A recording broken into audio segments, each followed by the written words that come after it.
Hello friend, this is Alpana Singh and welcome to learn with Alpana. तो चलिए friend, देखिए आज हम आप सभी लोगों के लिए home science seven third semester का जो ब्रांच है ह्यूमन डेवलपमेंट यानी कि मानव विकास, इसके थर्ड पेपर के बारे में डिस्कस करेंगे। और थर्ड पेपर का नाम है आपका डेवलपमेंट ऑफ क्रिएटिविटी, जिसे हिंदी में बोला जाता है रचनात्मकता का विकास।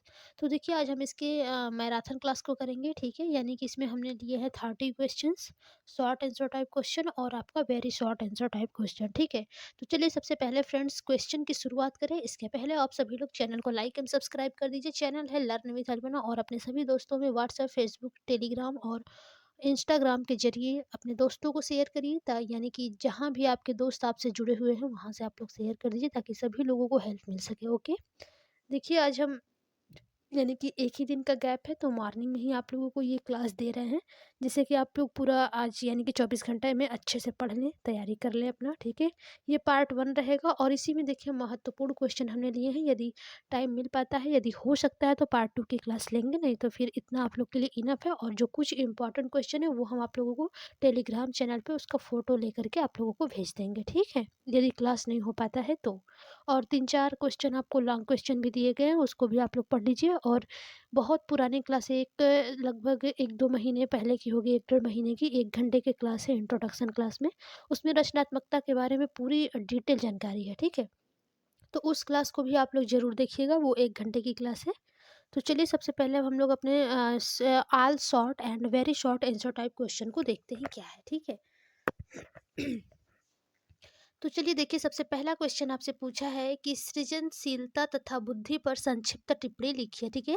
सृजनशीलता तथा बुद्धि पर संक्षिप्त टिप्पणी लिखिए, अथवा सृजनात्मकता व बुद्धिमत्ता के संबंध बताइए, अथवा बुद्धि का सृजनात्मकता पर प्रभाव। यानी कि कुल मिलाकर के आपसे सृजनशीलता के बारे में पूछा है और बुद्धि के बारे में पूछा है, ठीक है। तो चलिए देखते हैं आंसर क्या है इसका। देखिए हम दोनों को मिक्स करके बताएंगे आप लोगों को, ठीक है, सृजनशीलता और बुद्धि के बारे में। तो देखिए इसके बारे में आप लोग इस प्रकार से लिख सकते हैं कि प्रतिभावान शब्द, ठीक है। प्रतिभावान वान शब्द का प्रयोग दोनों सृजनात्मक व्यक्तियों एवं उनके लिए जिनमें बच्चे बुद्धि है, ठीक है, यानी कि जिनमें उच्च बुद्धि है, प्रयोग होता है। यह कोई आश्चर्य की बात नहीं है कि उच्च सृजनशील व्यक्ति एवं उच्च बुद्धिमान व्यक्ति एक सी योग्यताओं वाले समझे जाएं। अनुसंधानों के परिणाम ने सामान्य रूप से यह दिखाया है कि यद्यपि सृजनशील व्यक्ति आम तौर से बुद्धि में औसत से ऊपर होते हैं, किंतु जो योग्यताएं उच्च सृजनात्मक तथा उच्च बुद्धिमान व्यक्ति की होती है, वे इतनी अधिक मात्रा में विभिन्न होती है कि उनमें सरलता से विभेद किया जा सकता है। यानी कि जो सृजनात्मक बच्चे होते हैं और जो उच्च बुद्धिमान व्यक्ति होते हैं, ठीक है, उनमें इतनी अधिक मात्रा में विभिन्नता होती है कि आप दोनों में यानी कि दोनों को ही सरलता से अंतर यानी कि दोनों में अंतर विभेद कर सकते हैं, ठीक है। आगे लिखा गया है कि हम उनमें से कुछ बुद्धि के साथ संबंधित पाते हैं, ठीक है, कुछ बुद्धि के साथ संबंधित पाते हैं और कुछ सृजनशीलता के साथ। देखिए टेलर के अनुसार परंपरागत बुद्धि परीक्षण बहुत ही सीमित मस्तिष्क का विमाओं का मापन कर पाते हैं, और आईक्यू, ठीक है, ये आपका आईक्यू है। आईक्यू अनेक बौद्धिक उपहारों में से केवल एक है। यानी कि जो आपका आईक्यू होता है, ठीक है, वो अनेक बौद्धिक उपहारों में से केवल एक होता है। आगे देखिए लिखा गया है कि मेक कीनोन ने सृजनशीलता, गणितज्ञ एवं भवन निर्माण विशारदों के अध्ययनों में जीरो सहसंबंध सृजनशीलता एवं बुद्धि पाया है। उनका निष्कर्ष यह था कि यह सत्य नहीं है कि अधिक बुद्धिमान व्यक्ति आवश्यक रूप से सृजनशील होते हैं। यानी कि ये आवश्यक नहीं है कि जो जितना यानी कि जो ज़्यादा बुद्धिमान व्यक्ति होते हैं वो सृजनशील होते हैं, बल्कि कम बुद्धि वाला बच्चा भी सृजनशील होता है, ठीक है। उसको नई नई वस्तुओं का निर्माण करने में अच्छा लगता है, वो सृजनशील होता है, क्रिएटिव होता है क्रिएटिव होता है, ठीक है। आगे है कि अध्ययन यह भी प्रदर्शित करते हैं कि उच्च आईक्यू वाले विद्यार्थी सामान्य रूप से औसत विद्यार्थियों से अधिक शिक्षकों द्वारा पसंद किए जाते हैं, जबकि उच्च सृजनात्मक विद्यार्थी शिक्षकों द्वारा कम पसंद किए जाते हैं। यानी कि क्या बोला गया है कि जो उच्च आईक्यू वाले विद्यार्थी होते हैं वो सामान्य रूप से जो औसत विद्यार्थी होते हैं, ठीक है, उनसे अधिक शिक्षकों द्वारा पसंद, यानी कि जो शिक्षक होते हैं, जो आपके उच्च जो सामान्य रूप से औसत विद्यार्थी होते हैं उनको भी शिक्षक द्वारा पसंद किया जाता है, जबकि जो उच्च सृजनात्मक विद्यार्थी होते हैं, वो शिक्षकों द्वारा कम पसंद किए, यानी कि उनको शिक्षक जो है वो कम पसंद करते हैं, ठीक है। आगे है कि नस ने पाया कि सृजनशीलता जैसी एक सृजनशील परीक्षणों द्वारा मापी जाती है, वह बुद्धि से स्वतंत्र होती है। यानी कि जो सृजनशीलता जैसी एक सृजनशील परीक्षण होता है, उसके द्वारा ये मापी जाती है, वह बुद्धि से स्वतंत्र होती है, किंतु वह सृजनशीलता जो शिक्षकों द्वारा मूल्यांकन कराई जाती है, वे बुद्धि से आवश्यक रूप से संबंधित होती है, ठीक है। इससे पता चलता है कि शिक्षक सृजनशीलता को बुद्धि के रूप में देखते हैं। इसी प्रकार सृजनशीलता एवं ज्ञानोपार्जन का संबंध भी पाया जाता है, ठीक है। आगे देखिए गेटजल एवं जैक्सन ने, ठीक है, जैक्सन ने निकट संबंध उन योग्यताओं में जो उच्च आईक्यू वाले विद्यार्थी अपने में मूल्यवान समझाते हैं, ठीक है, समझाते हैं, और वे योग्यताएं जो वह समझते हैं कि सफलता की ओर ले जाने वाली है, इसको हटा दीजिए, ले जाने वाली, ठीक है। इससे यह सुझाव मिलता है कि उच्च आईक्यू वाले विद्यार्थी सफलता की ओर उच्च स्तर की उन्मुखता, अनुसंधान की ओर भी संकेत करते हैं। आगे थोड़ा सा और है, करते हैं कि सृजनशील विद्यार्थी बहुत अधिक सफलता की ओर उन्मुख नहीं होते हैं। देखिए आप लोग इस क्वेश्चन से क्या समझे, ठीक है। क्वेश्चन आपका सृजनशीलता और बुद्धि के बारे में था, ठीक है। देखिए कभी कभी क्या होता है कि जो कम बुद्धि वाला यानी कि कम आईक्यू लेवल वाला जो बच्चा होता है, वो भी ज़्यादा सृजनशील हो सकता है, और ये भी हो सकता है कि जो बहुत ज़्यादा बुद्धिमान होता है, ठीक है, वो कम सृजनशील देखने को मिलता है, ठीक है। देखिए बहुत लोगों को जैसे कि कार्य आता है, सिलाई करना हो गया, ठीक है, होम साइंस से रिलेटेड हम आप लोगों को एग्जांपल दे रहे हैं कि सिलाई करना हो गया, कढ़ाई करना हो गया, बुनाई करना हो गया, तो ये सब आपके अंदर एक सृजनात्मकता की उत्पत्ति होती है, ठीक है। आपको सृजनशील है, बहुत जरूरी नहीं कि आप पढ़ने में तेज है या नहीं है, आपके पास कितना बुद्धि है, लेकिन ऐसा हो सकता है कि आप लोग नए नए अपने दिमाग से किसी डिजाइन का प्रयोग कर ले रहे हैं, ठीक है।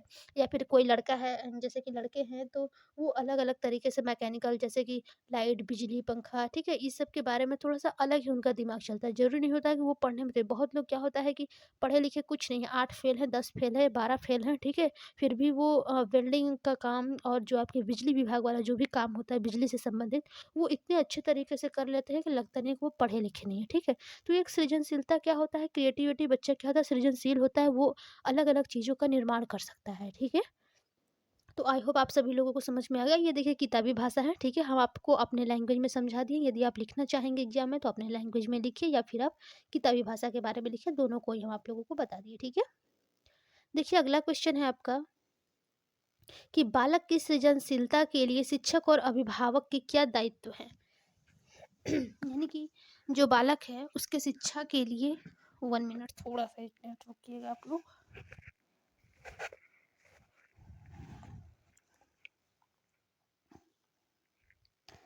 देखिए क्वेश्चन क्या पूछा गया था कि बालक की सृजनशीलता के लिए शिक्षक और अभिभावक के क्या दायित्व हैं। तो देखिए सबसे पहले आप लोग यहाँ पर हेडिंग डाल सकते हैं, ठीक है, कि शिक्षक व अभिभावकों का दायित्व। ओके, यानी कि बालक की जो सृजनशीलता होती है, ठीक है, उसमें आपके अभिभावक का क्या दायित्व होता है, और आपके अभिभावक और आपके शिक्षकों का क्या दायित्व होता है। तो सबसे पहले देखिए आप लोग इसमें लिख सकते हैं कि बालकों में 1 मिनट, बालकों में सृजनात्मकता का विकास करने के लिए शिक्षक और अभिभावक नीचे लिखे कार्य करें, ठीक है। सबसे पहला उनको क्या करना चाहिए कि समस्या के स्तरों को पहचानने का प्रशिक्षण अवश्य प्रदान करें, यानी कि बच्चों को आप ऐसे प्रशिक्षण प्रदान करिए जिसमें कि बच्चा जो है वो किस प्रकार का समस्या है, क्या समस्या है, ठीक है, उसको वो समझ सके। इसी में देखिए जे स्टेनली ग्रे के शब्दों में क्या कहा गया है कि समस्या समाधान की योग्यता दो पदों पर निर्भर है, एक व्यक्ति की सीखने की या अधिगम पाने की, ठीक है, और बुद्धिवादी क्षमता या बुद्धि, और दूसरा यह कि क्या उक्त व्यक्ति ने क्षमता के भीतर अधिगम पा लिया है। यानी कि देखिए जो आपके स्टेनली ग्रे हैं, ठीक है, इनके शब्दों में बोला गया है कि समस्या समाधान की योग्यता दो पदों पर निर्भर होती है। एक तो वो होती है जो व्यक्ति के सीखने या अधिगम पाने की बुद्धिवादी क्षमता या फिर बुद्धि, ठीक है, और दूसरा यह होता है कि क्या उक्त व्यक्ति ने क्षमता के भीतर अधिगम पा लिया है, ठीक है। तो ये क्या होता है, यानी कि जो बच्चा है उसको पहचानने की, ठीक है? यानी कि क्या समस्या है उसको पहचानने की, यानी कि समस्या का समाधान हम किस प्रकार से करें, या फिर सबसे पहले आपको जानना होता है कि हमारी समस्या का क्या उद्देश्य है, ठीक है? हमारा समस्या क्या कह रहा है, हम इसको किस प्रकार से समाधान कर सकते हैं। तो सबसे पहले जो आपका शिक्षक होता है, जो आपके अभिभावक होते हैं, इस प्रकार की उनको शिक्षा देनी चाहिए अपने बच्चों को, ठीक है? दूसरा है तथ्यों का अधिगम समस्या समाधान के संदर्भ में कराया जाना। सॉरी, यानी कि जो भी आपके तथ्य हैं वो अधिगम समस्या समाधान के संदर्भ में कराया जाए, यानी कि जो भी आप तथ्य बताइए बच्चों को, वो आपके अधिगम, यानी कि जो भी आप सीखे हो उसमें क्या समस्या आ रही है उसके समाधान के संदर्भ में तथ्य कराया जाए, ठीक है? और थर्ड आपका पॉइंट है कि बालकों में मौलिकता का विकास करने के लिए प्रयास किया जाना चाहिए, किसके द्वारा? शिक्षक और अभिभावकों के द्वारा बालकों में मौलिकता का विकास करने का प्रयास किया जाना चाहिए। ओके। चौथा पॉइंट है आपका कि बालकों में मूल्यांकन क्षमता का विकास किया जाए, ठीक है?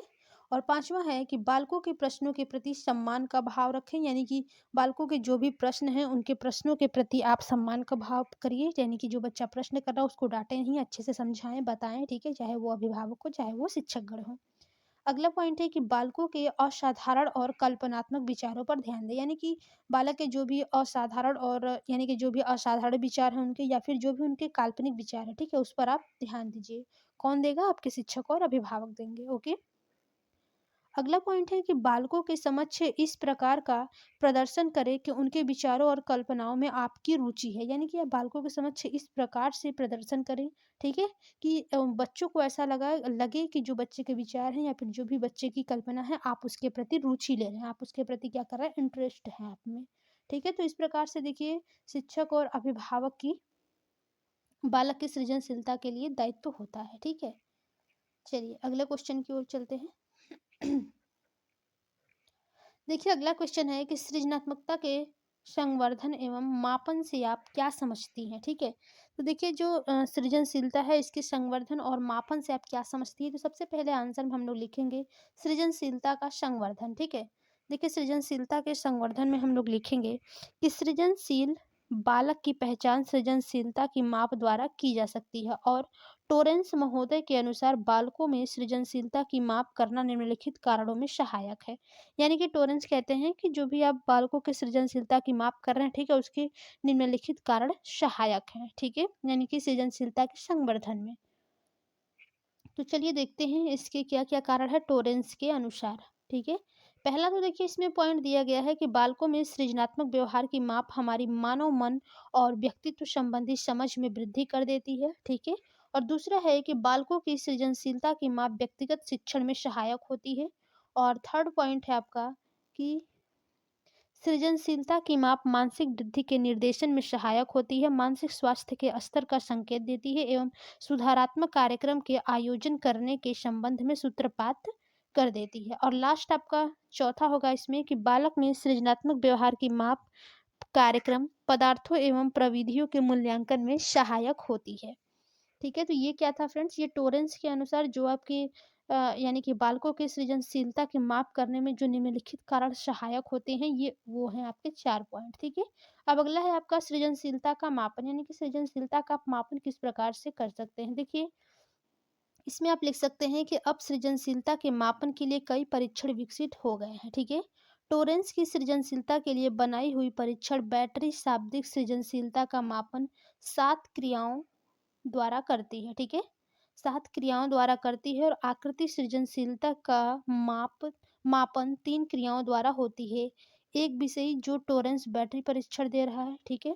उसे एक उत्तेजक मिलता है, जैसे कि विषयी एक बॉक्स को देखता है, ठीक है? विषयी एक बॉक्स को देखता है और उससे पूछा जाता है कि वह विभिन्न उन प्रकारों का वर्णन करे जिसमें बॉक्स का उपयोग हो सकता है। जो विचार व्यक्त किए जाते हैं उनके द्वारा धारा प्रवाहित यानी कि गणना में विभिन्नता एवं मौलिकता यानी कि सांख्यिकी के आधार पर निम्न आवृत्ति प्रतिक्रिया का मापन किया जाता है, ठीक है? और आगे इसमें लिखा गया है कि आप सृजनशीलता का मापन कैसे कर सकते हैं, तो इसमें है कि सामान्य रूप से सृजनशीलता के परीक्षणों में और प्रमाणीकृत आईक्यू प्राप्तांकों में सहसंबंध बहुत निम्न होता है। टोरेंस ने पाया कि बुद्धि परीक्षणों में और उसकी कुल सृजनात्मक बैटरी परीक्षा में माध्यमिका मान सहसंबंध केवल 20 था। इसी प्रकार के परिणाम दूसरे परीक्षणों में भी प्राप्त हुए हैं। ठीक है, प्रमाणीकृत उपलब्धि परीक्षणों और दूसरे प्रकार के सृजनात्मक मापन में भी निम्न स्तर का सहसंबंध पाया गया है। आगे है कि यह निष्कर्ष निकाला गया है कि बुद्धि परीक्षण पर प्राप्तांक सृजनशीलता के मापन की प्राप्तांकों का पूर्वानुमान नहीं देते हैं। ठीक है, तो इस प्रकार से देखिए आप बच्चे की जो भी सृजनशीलता है उसके मापन कर सकते हैं, यानी कि सृजनशीलता का आप मापन कर सकते हैं। ठीक है, चलिए अब अगले क्वेश्चन की ओर चलेंगे। क्वेश्चन नंबर हमारा यहाँ पर 4 आ जाएगा कि सृजनात्मकता कितने प्रकार के होते हैं। ठीक है, देखिए सृजनात्मकता कितने प्रकार के होते हैं, या फिर इसी क्वेश्चन को आपसे पूछ सकता है कि सृजनात्मकता के प्रकार लिखिए। 1 मिनट। देखिए आपसे क्या पूछा गया है कि सृजनात्मकता कितने प्रकार की होती है, या फिर सृजनात्मकता के प्रकार लिखिए। ठीक है, तो सबसे पहले आप लोग हेडिंग डालेंगे सृजनात्मक बालकों के प्रकार। ठीक है, इसके बाद आप इसमें लिखेंगे सृजनात्मक बालकों के प्रकार में कि बालकों में रचनात्मकता एक स्वाभाविक गुण होता है। ठीक है, यानी कि बच्चा जो होता है उनमें एक स्वाभाविक गुण होता है जिससे कि जो बच्चा होता है वो रचना करता है, यानी कि निर्माण करता है, वो क्रिएटिव होता है। ठीक है, देखिए इसमें लिखा गया है कि यह लगभग प्रत्येक बालक में पाई जाती है, लेकिन वातावरण एवं रहन सहन का इस पर प्रभाव अवश्य पड़ता है, क्योंकि विज्ञान और तकनीकी से लेकर समाज के प्रत्येक क्षेत्र में रचनात्मकता की आवश्यकता होती है और इसी के अनुरूप रचनात्मक बालकों का वर्गीकरण किया गया है।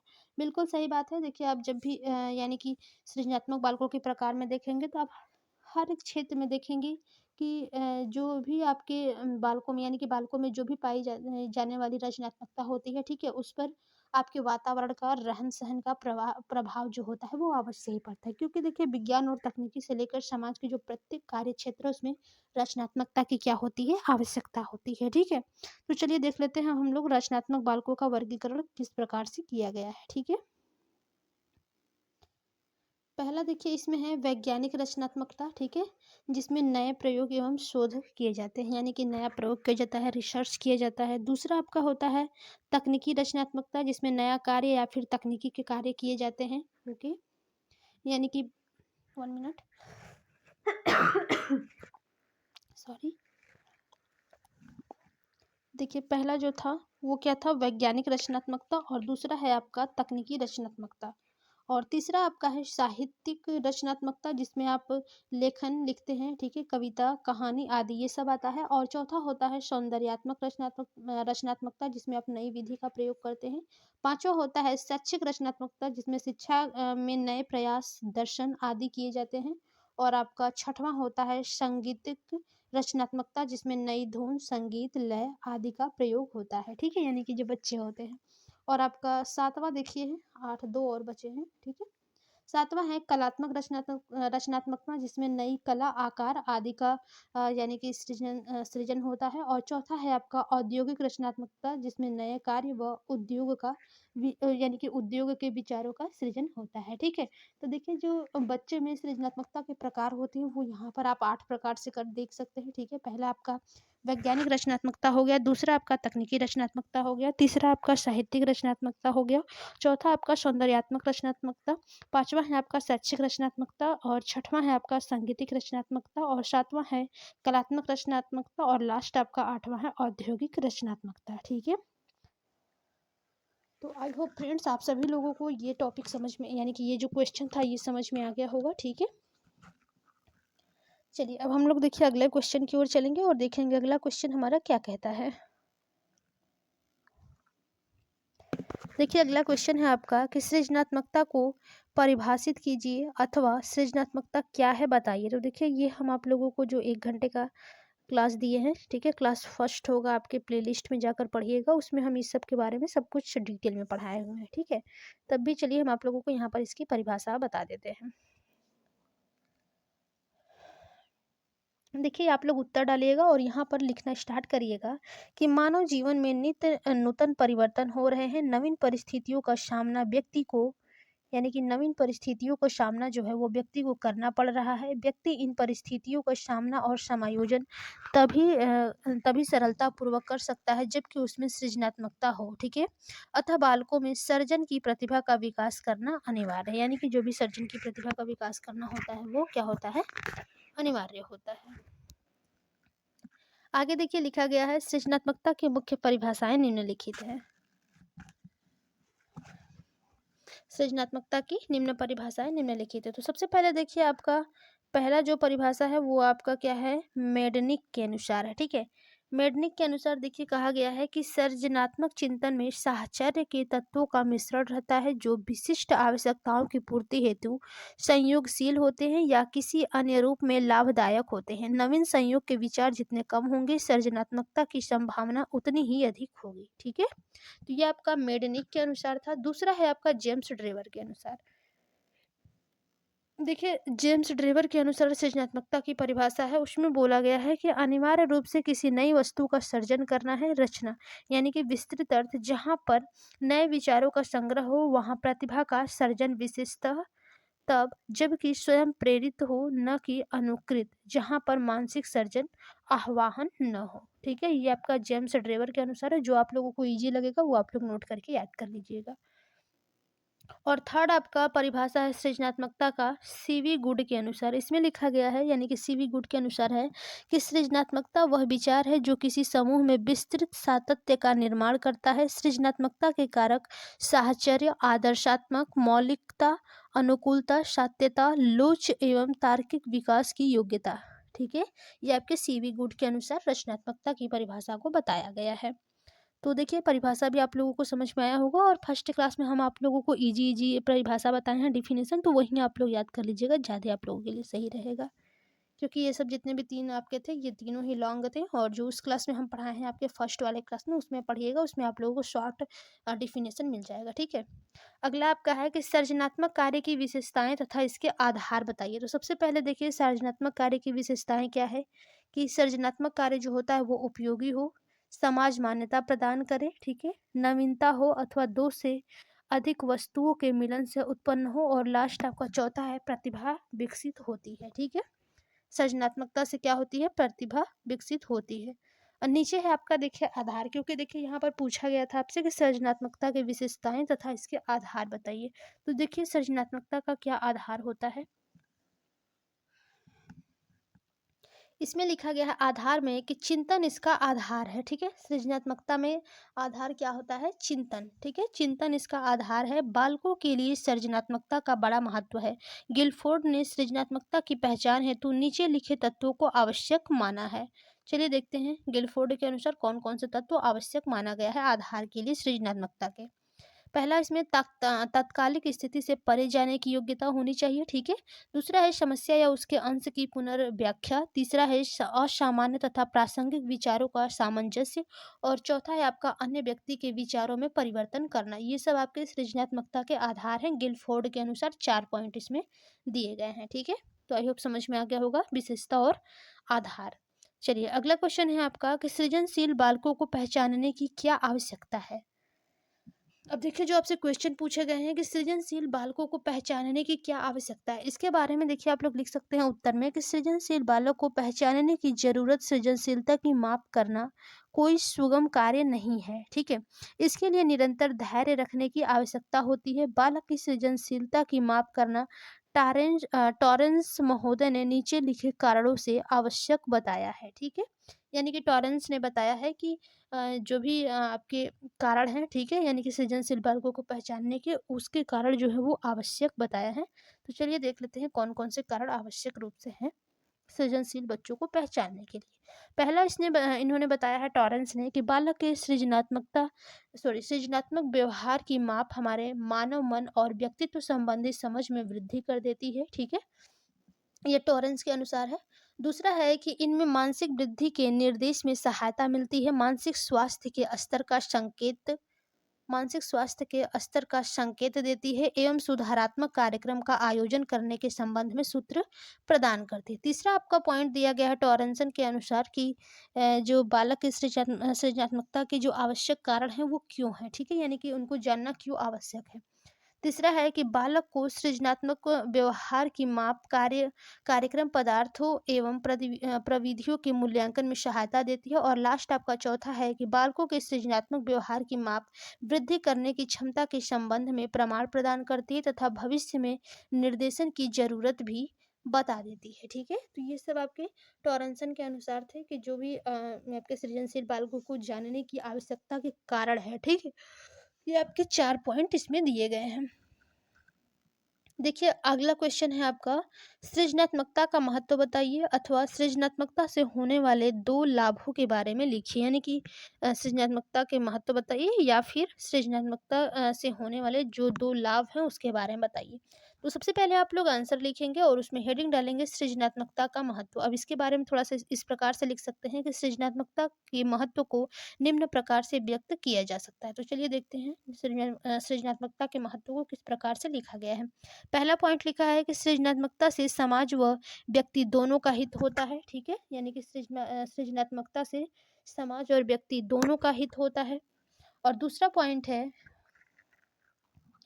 कि ऐसी कोई भी शिक्षा जिसमें बालक को स्वतंत्र अभिव्यक्ति का अवसर प्राप्त हो सृजनात्मक शिक्षा कहलाएगी। ठीक है, और तीसरा है कि जॉनसन के अनुसार मौलिक हल का उत्पादन, विचारों का निर्माण तथा कल्पना का सर्जन आता है। और चौथा है आपका कि मनोवैज्ञानिक अध्ययनों का निष्कर्ष है कि प्रतिभाशाली सर्जन के अनिवार्य गुण खेल और मजाक हैं। ठीक है, ये सब आपके महत्व हैं सृजनात्मकता के, या फिर लाभ भी लिख सकते हैं। और पांचवा इसमें टॉरेंस का निष्कर्ष है कि जो सृजनात्मकता है वो शैशवावस्था से लेकर किशोरावस्था तक स्थित रूप से नहीं बढ़ती है। ठीक है, तो ये सब आपके सृजनात्मकता के महत्व के अंतर्गत आते हैं। ठीक है, 5 पॉइंट थे। अगला क्वेश्चन है आपका कि बच्चों की सृजनात्मक अभिव्यक्ति के प्रति बालकों का दृष्टि होगा यहाँ पर। ठीक है, बालकों का दृष्टिकोण कैसा होना चाहिए, यानी कि बच्चों की सृजनात्मक अभिव्यक्ति के प्रति जो बालक हैं उनका दृष्टिकोण कैसा होना चाहिए, ये बालक है। ठीक है, या फिर इसी क्वेश्चन को आपसे इस प्रकार से पूछ सकता है कि बालकों के लिए सृजनात्मकता का क्या महत्व है अथवा बालकों में सृजनात्मकता का क्या महत्व है। देखिए बात वही चीज़ है, आप सृजनात्मकता का महत्व लिखिए। ठीक है, बालकों में सृजनात्मकता का महत्व लिखिए, बात एक ही रहता है, बस थोड़ा सा अलग अलग चीज़ें हैं। ठीक है, तो उसको हम लोग समझ लेंगे। ठीक है,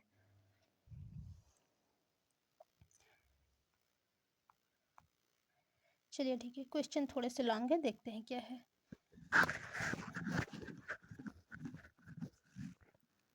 इसमें आप लोग सबसे पहले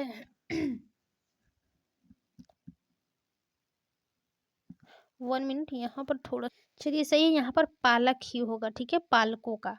तो देखिए उत्तर में क्या है कि बच्चों की सृजनात्मक अभिव्यक्ति के प्रति पालकों का क्या दृष्टिकोण है। सबसे पहले आप लोग इसमें लिखना स्टार्ट करिएगा कि शिक्षकों को बच्चे की रचना, ठीक है, शिक्षक को बच्चे की रचना को उसके पालकों को समझने का कार्य भी करना चाहिए। वयस्क लोग बहुधा परिपक्व दृष्टि और विचार लाद कर कलात्मक विकास को अवरुद्ध कर देते हैं। समझदार शिक्षक पालकों को बच्चों की रचना को समझाने में सहायता करते हैं और बाल विकास के चरणों से उनका परिचय कराते हैं। शहर के भीतरी हिस्सों में रहने वाले अनेक पालकों अपने बच्चों की कला की कद्र नहीं करते और उनकी रचनाओं को सजाने के लिए यदा कदा ही नाम मात्र के स्थान उपलब्ध कराते हैं। अतः बच्चों को घर से कोई प्रोत्साहन नहीं मिलता और वे हतोत्साहित होकर जागरूकता के प्रति अपनी रुचि खो बैठते हैं। ऐसे बच्चों के लिए स्कूल में अपनी कला का प्रदर्शन और सराहना बहुत मायने रखता है। पालकों को बच्चों को बच्चों को आस पड़ोस में घूमने के लिए प्रोत्साहित करना चाहिए। उनके ये अनुभव उनकी कला में भी दिखाई देते हैं। शिक्षकों को पालकों से मुलाकात के दौरान बातचीत को भाषा विकास के माध्यम के रूप में रेखांकित करना चाहिए। पालकों को बच्चे की रचनाएं सहेजने के लिए एक सजावट युक्त फोल्डर भी दिया जा सकता है।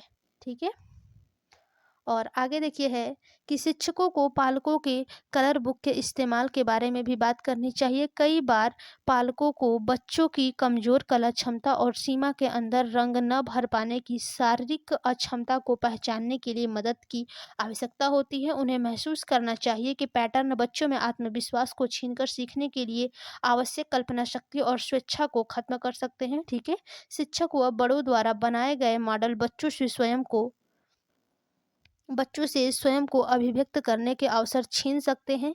बच्चों को यह बताना कि उन्हें कैसे पेंट करना चाहिए, उन्हें खुद की सोच का इस्तेमाल करने से रोक सकता है। ठीक है, बच्चों की कला का उसके भाई बहनों की कला से तुलना करना घृणात्मक भावना और दृष्टिकोण को जन्म दे सकता है। तो देखिए यहाँ पर क्या आपसे क्वेश्चन में पूछा गया है, सबसे पहले आप लोग उसको समझिए। ठीक है, इतना तो हमने आपको बता दिया है। तो यहाँ पर देखिए जो क्वेश्चन पूछा गया था कि बच्चों के सृजनात्मक अभिव्यक्ति के प्रति जो पालक हैं, ठीक है, उनके अभिभावक हैं, जो उनको पाल-पोस करके बड़ा किए हैं, उनके क्या दृष्टिकोण होने चाहिए। यानी कि जो भी पालक हैं, ठीक है, जो भी माता-पिता हैं, बच्चों की सृजनात्मकता के लिए उनको पास-पड़ोस में खेलने के अवसर दिए जाएँ, ठीक है, यानी कि दें। और घूमने के भी, घर में बातचीत करने के लिए कोई भी प्रश्न हो तो बेझिझक उनको पूछने के लिए करना चाहिए।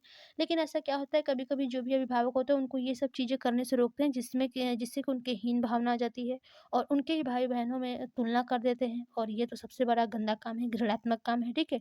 इससे जो भी बच्चे की सृजनात्मकता होती है वो रुक जाती है, सृजनात्मक उसमें उसके अंदर यानी कि जो भी क्रिएटिविटी होता है वो रहना बंद हो जाता है, यानी कि क्रिएटिव कार्य करना वो बंद कर देता है धीरे-धीरे। ठीक है? उसके अंदर एक हीन भावना आ जाती है कि मैं ये सब कार्य कर नहीं सकता। यदि उनको इसके स्थान पर प्रोत्साहन दिया जाए, प्रोत्साहित किया जाए, तो बच्चे और भी अच्छे क्रिएटिव कार्य कर सकते हैं। ठीक है? तो इस प्रकार से इसके अंतर्गत आप लिख सकते हैं। चलिए अगला क्वेश्चन देखेंगे। क्वेश्चन नंबर 10 है आपका कि रचनात्मकता के विकास में शिक्षक गण को सिद्धांतों का विशेष ध्यान देना चाहिए, इस कथन को स्पष्ट कीजिए। यानी कि रचनात्मकता के विकास में जो शिक्षक गण हैं, ठीक है, शिक्षक गण को जो सिद्धांत है उसका विशेष ध्यान देना चाहिए, इस कथन को स्पष्ट कीजिए। तो सबसे पहले चलिए आंसर डालेंगे और इसके बारे में लिखना स्टार्ट करेंगे। यहाँ पर देखिए हमने उत्तर लिखा और इसमें आप लोगों को लिखना है कि रचनात्मकता के विकास हेतु स्कूलों में शिक्षक गण को निम्नलिखित बातों पर विशेष ध्यान देना चाहिए। ठीक है, तो सबसे पहला इसमें देखिए किस बात पर ध्यान देना चाहिए। पहला पॉइंट दिखा गया है इसमें कि शिक्षक के समक्ष अपने विचारों को व्यक्त करने के लिए बच्चों को पूरी स्वतंत्रता होनी चाहिए। इसके लिए उन्हें उपयुक्त अवसर पर प्रोत्साहित करते रहना चाहिए। किसी प्रकार का दबाव बच्चों पर नहीं डालना चाहिए। उन्हें अन्वेषण तथा अपना निर्णय करने की, यानी कि निर्णय करने की या फिर निर्णय लेने की पूरी स्वतंत्रता मिलनी चाहिए। बिल्कुल सही बात है। देखिए रचनात्मकता का विकास हो तो जो स्कूल में शिक्षक गण हैं, ठीक है, उनको इस बातों पर विशेष ध्यान देना चाहिए कि जो बच्चे हैं वो अपनी बातों को, यानी कि अपने क्वेश्चन को, अपने प्रश्न को पूरी स्वतंत्रता से पूछने के लिए छूट होनी चाहिए वहाँ पर। ठीक है, और उनको इस प्रकार के कार्य करने के लिए उपयुक्त अवसर पर, यानी कि किसी ऐसे अच्छे मौके मिलते हैं, किसी अच्छे अवसर होते हैं, उस पर उनको प्रोत्साहित करना चाहिए और किसी भी बच्चों पर दबाव नहीं डालना चाहिए। ठीक है, उन्हें अन्वेषण यानी कि खोज करने की और अपने निर्णय की पूरी स्वतंत्रता मिलनी चाहिए। ठीक है, तो ये आपके पहला पॉइंट था। दूसरा पॉइंट है आपका कि शिक्षक को बच्चों के लिए केवल एक मित्र या पथ प्रदर्शक के रूप में कार्य करना चाहिए। यानी कि शिक्षकों को बच्चों के साथ मित्रवत रहना चाहिए, ठीक है, या फिर एक पथ प्रदर्शक के रूप में, यानी कि गाइडेंस के रूप में कार्य करना चाहिए। तीसरा आपका पॉइंट है कि बच्चों की जिज्ञासा का समाधान स्नेह, सहानुभूति और सहिष्णुता से करना चाहिए। यानी कि बच्चों की जो भी जिज्ञासा, जानने की इच्छा है, ठीक है, जिज्ञासा मतलब जानने की इच्छा होती है, इसका समाधान करने के लिए उनसे स्नेहपूर्ण, सहानुभूतिपूर्ण और सहिष्णुता से व्यवहार करना चाहिए। अगला आपका पॉइंट है चौथा कि बच्चे के किसी भी दृष्टिकोण का, चाहे वह उपहासात्मक ही क्यों ना हो, कभी उपहास नहीं करना चाहिए। कोई भी प्रश्न जो उसके मन में आए, इसे पूछने के लिए उसे स्वतंत्रता का अनुभव करना चाहिए। यानी कि बच्चे के दृष्टिकोण से, ठीक है, चाहे वह कोई भी क्वेश्चन आपसे पूछ रहा है, चाहे वो हंसी मजाक वाला ही हो, कुछ भी हो, ठीक है, कभी भी टीचर को एक बच्चे का उपहास नहीं उड़ाना चाहिए और कोई भी प्रश्न जो भी उसके मन में है उसे पूछने के लिए स्वतंत्रता का अनुभव होना चाहिए। देखिए आप कभी मजाक उड़ा देंगे या फिर उसे डांट देंगे, उसके मन में कोई भी क्वेश्चन रहेगा वो पूछने से डरेगा, पूछेगा नहीं, और ये जो मन में उसके क्वेश्चन रहेगा वो ताउम्र यानी कि बहुत टाइम तक, लंबे समय तक वो क्वेश्चन उसके मन में दबा ही रह जाएगा, ठीक है? यदि आप उसको एक अच्छा माहौल देते हैं, ठीक है? उसका उपहास नहीं उड़ाते हैं, उसे प्रेम से, सहानुभूतिपूर्ण स्नेह से उससे उस क्वेश्चन का पूछने को स्वतंत्रता देते हैं, तो उसको जवाब मिल जाएगा और जो बच्चा होगा उसका उचित विकास भी होगा, ठीक है? अगला 5वां पॉइंट है कि बच्चों के लिए पाठ्यक्रम ऐसा हो कि उसमें अन्वेषण और परीक्षण के लिए पर्याप्त अवसर हो।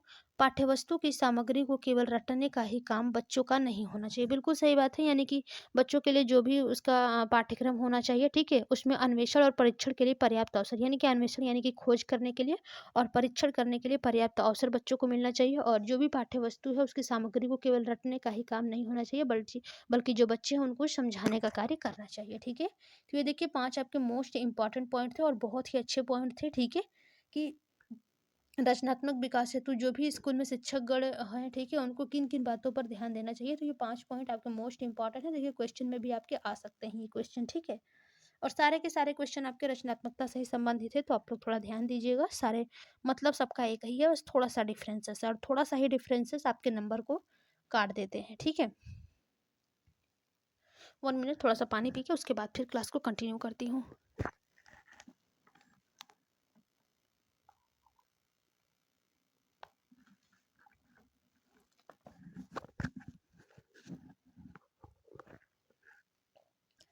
चलिए देखिए, क्वेश्चन क्या है कि रचनात्मक चिंतन की प्रमुख प्रक्रियाओं का संक्षिप्त वर्णन कीजिए। देखिए जो रचनात्मक चिंतन की प्रमुख क्रियाएँ हैं या प्रक्रियाएँ हैं, ठीक है? इसका संक्षिप्त वर्णन आपको करना है। तो सबसे पहले आप लोग उत्तर में लिखेंगे मनोवैज्ञानिक दृष्टिकोण से रचनात्मक चिंतन की निम्न अवस्थाओं का वर्णन किया गया है, ठीक है? सबसे पहला आप लोगों का पॉइंट होगा, यानी कि देखिए एक बार क्वेश्चन को समझ लीजिए, जो रचनात्मक चिंतन की प्रमुख प्रक्रियाएँ हैं, ठीक है? सबसे पहले होता है तथ्य संग्रह एवं तैयारी। इसमें आप लोग लिख सकते हैं कि रचनात्मक चिंतन में सर्वप्रथम तैयारी की जाती है, जिसके अंतर्गत तथ्यों का संग्रह किया जाता है। तथ्य संग्रह का अर्थ है तथ्यों का छानबीन करके अनावश्यक तथ्यों को निकाल देना तथा आवश्यक तथ्यों को ग्रहण कर लेना, जिसका यानी कि जिनका उपयोग समस्या समाधान के समय आता है। उदाहरण के लिए देखिए, यानी कि एग्जाम्पल के लिए, कवि जब कवि कविता का सृजन करता है तो उसके लिए वह सर्वप्रथम आवश्यक तथ्यों को एकत्र करता है। यही तथ्य संग्रह या तैयारी की अवस्था है, ठीक है? आप कोई भी कार्य करते हैं, ठीक है? कोई भी आपकी समस्या होती है, सबसे पहले आप उसके लिए मटेरियल इकट्ठा करते हैं, ठीक है? और उसमें से जो आपके आवश्यक मटेरियल होते हैं उसको अपने पास रखते हैं और जो अनावश्यक होता है उसको वहाँ पर हटा देते हैं, ठीक है? तो ये आपका तथ्य संग्रह एवं तैयारी यही होता है। और ये क्या है? रचनात्मक चिंतन की प्रमुख प्रक्रियाएं हैं, ध्यान दीजिएगा, ठीक है? दूसरा आपका है गर्भीकरण। देखिए गर्भकरण की अवस्था में चिंतनकर्ता तथ्यों का संग्रह करके समस्या के समाधान के संबंध में चिंतन करना प्रारंभ कर देता है, परंतु यहाँ समस्या के समाधान के लिए एकत्र तथ्यों का अचेतन मस्तिष्क में मंथन होता है। यहीं से कभी कभी स्वप्न या दीवा स्वप्न के रूप में व्यक्तित्व को चिंतन का मार्गदर्शन होता है। यानी कि जो गर्भीकरण होता है, ठीक है, इस अवस्था में क्या होता है, जो चिंतन करता होता है वो तथ्यों का संग्रह करके समस्या के समाधान के संबंध में चिंतन करना अपना प्रारंभ कर देता है। लेकिन देखिए यहाँ पर समस्या के समाधान के लिए जो एकत्र तथ्य होता है, ठीक है, उसका अचेतन मस्तिष्क में मंथन होता रहता है और यहीं से कभी कभी स्वप्न या फिर दीवा स्वप्न के रूप में व्यक्ति को चिंतन का मार्गदर्शन भी होता है, ठीक है? और तीसरा आपका पॉइंट है स्फुरण, ठीक है? देखिए इसमें क्या होता है कि जो गर्भीकरण की अवस्था में जहाँ चिंतन करता निश्चित अवस्था में था, उस स्फुरण की अवस्था में समस्या समाधान एकदम होने लगता है, ठीक है? और ये समस्या के प्रति प्रकाश की अवस्था है। यहाँ चिंतन करने वाले को समस्या समाधान की आशा बन जाती है, यानी कि जो भी चिंतन करने वाले लोग होते हैं, ठीक है, उनकी समस्या समाधान की एक आशा बन जाती है स्फुरण में। और चौथा है आपका पुष्टिकरण। देखिए पुष्टिकरण में क्या होता है कि जो चिंतनकर्ता समस्या समाधान के बाद स्थिर होकर बैठ नहीं जाता है, ठीक है, वरन अपने समाधान का पुष्टिकरण उपस्थित करता है, ठीक है? आगे है कि यही पुष्टिकरण उस समाधान की वैधता तथा विश्वसनीयता का परिचायक है। वैज्ञानिक प्रयोगशालाओं में इस प्रकार के पुष्टिकरण नित्य प्रति करते रहते हैं। इस अवस्था के बाद ही रचनात्मक चिंतन की प्रक्रिया पूर्ण हो पाती है, ठीक है? यानी कि इसी अवस्था के बाद जो रचनात्मक चिंतन की प्रक्रिया है वो पूर्ण हो पाती है। तो देखिए यहाँ पर जो आपसे क्वेश्चन पूछा गया था कि मनोवैज्ञानिक दृष्टिकोण से जो रचनात्मक चिंतन की निम्न अवस्थाएँ होती हैं उसका वर्णन करना था, ठीक है? तो सबसे पहला क्या था? तथ्य संग्रह एवं तैयारी, दूसरा था आपका गर्भीकरण, तीसरा है स्फुरण और चौथा क्या था? पुष्टिकरण, ठीक है? चलिए, तो आई होप वो क्वेश्चन आप लोग का कंप्लीट हो गया, ठीक है? समझ में भी आ रहा होगा। अगला क्वेश्चन है कि शिक्षा में रचनात्मकता का क्या महत्व है? देखिए, शिक्षा में रचनात्मकता का क्या महत्व है, ठीक है? तो इसमें आप लोग का क्या महत्व है शिक्षा में रचनात्मकता का, चलिए देख लेते हैं। इसके अंतर्गत आप सब लिख सकते हैं कि शिक्षा में रचनात्मकता का बहुत अधिक महत्व है। प्रत्येक व्यक्ति में रचनात्मकता के कुछ तत्व होते हैं, अतः प्रत्येक बच्चे को अपनी रचनात्मकता के विकास हेतु समुचित अवसर मिलने चाहिए। इस अवसर के मिलने पर बच्चे अपनी रचनात्मकता शक्ति का पर्याप्त विकास कर सकते हैं, ठीक है? तब अपनी बहुत सी असफलताओं और कुंठाओं को सरलता से भूलकर अपनी मौलिकता की परिधि को वे विस्तृत कर सकेंगे। मानव जाति का इतिहास इस बात का साक्षी है कि अनेक व्यक्ति अपनी कुंठाओं से ऊपर उठकर साहित्य, कला, विज्ञान, चित्रकला तथा संगीत आदि क्षेत्रों में अद्वितीय योगदान कर सकते हैं, ठीक है? अतः देखिए, यदि कोई बालक किसी क्षेत्र में असफल होता है तो दूसरे क्षेत्र में अपनी प्रतिभा के प्रकाशन के लिए उत्साहित करना चाहिए। बिल्कुल सही बात। यदि आप लोग फॉर एग्जाम्पल किसी एक क्षेत्र में आप लोग फेल हो जाते हैं तो दूसरे क्षेत्र का जरूर प्रयोग किया करिए, ठीक है? जरूरी नहीं है कि आपके लाइफ में बस वही चीज था, आप उसमें फेल हो गए हैं तो लाइफ में कुछ नहीं कर सकते हैं, ठीक है? यदि आप लोग किसी एक चीज में फेल हुए हैं तो दूसरे जगह हमेशा, यानी कि देखिए, आप लोगों को क्या है कि कार्य हमेशा करना चाहिए और अपने लक्ष्य के पीछे हमेशा रहना चाहिए। एक बार नहीं हुआ तो क्या हुआ, दूसरी बार होगा, तीसरी बार होगा, ठीक है? हम रास्ता बदल देंगे, ठीक है, लेकिन मुकाम तक पहुंचेंगे। ओके, क्रिया करके, रचना करके, यानी कि सृजनशील होकर के। आगे है कि मनोवैज्ञानिक दृष्टि से रचनात्मकता और के साथ, ठीक है, रचनात्मकता और उच्च के साथ उच्च कोटि की बुद्धि का होना आवश्यक नहीं है। कोई भी सामान्य बुद्धि का व्यक्ति अपने विशिष्ट क्षेत्र में रचनात्मकता दिखा सकता है। अतः शिक्षक को केवल उत्कृष्ट कोटि की बुद्धि वाले बालकों में ही रचनात्मकता नहीं ढूंढनी चाहिए। बिल्कुल सही बात है।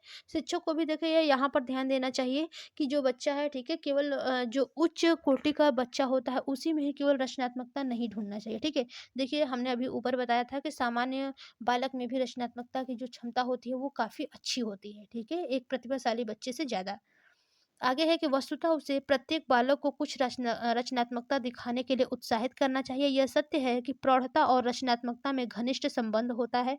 इसका अर्थ यह है कि कुछ प्रौढ़ता प्राप्त कर लेने पर ही व्यक्ति अपनी रचनात्मकता दिखाने में समर्थ हो सकता है। ठीक है, क्या है कि जो प्रौढ़ता प्राप्त कर लेने पर ही व्यक्ति जो है वो अपनी रचनात्मकता दिखाने में समर्थ हो सकता है।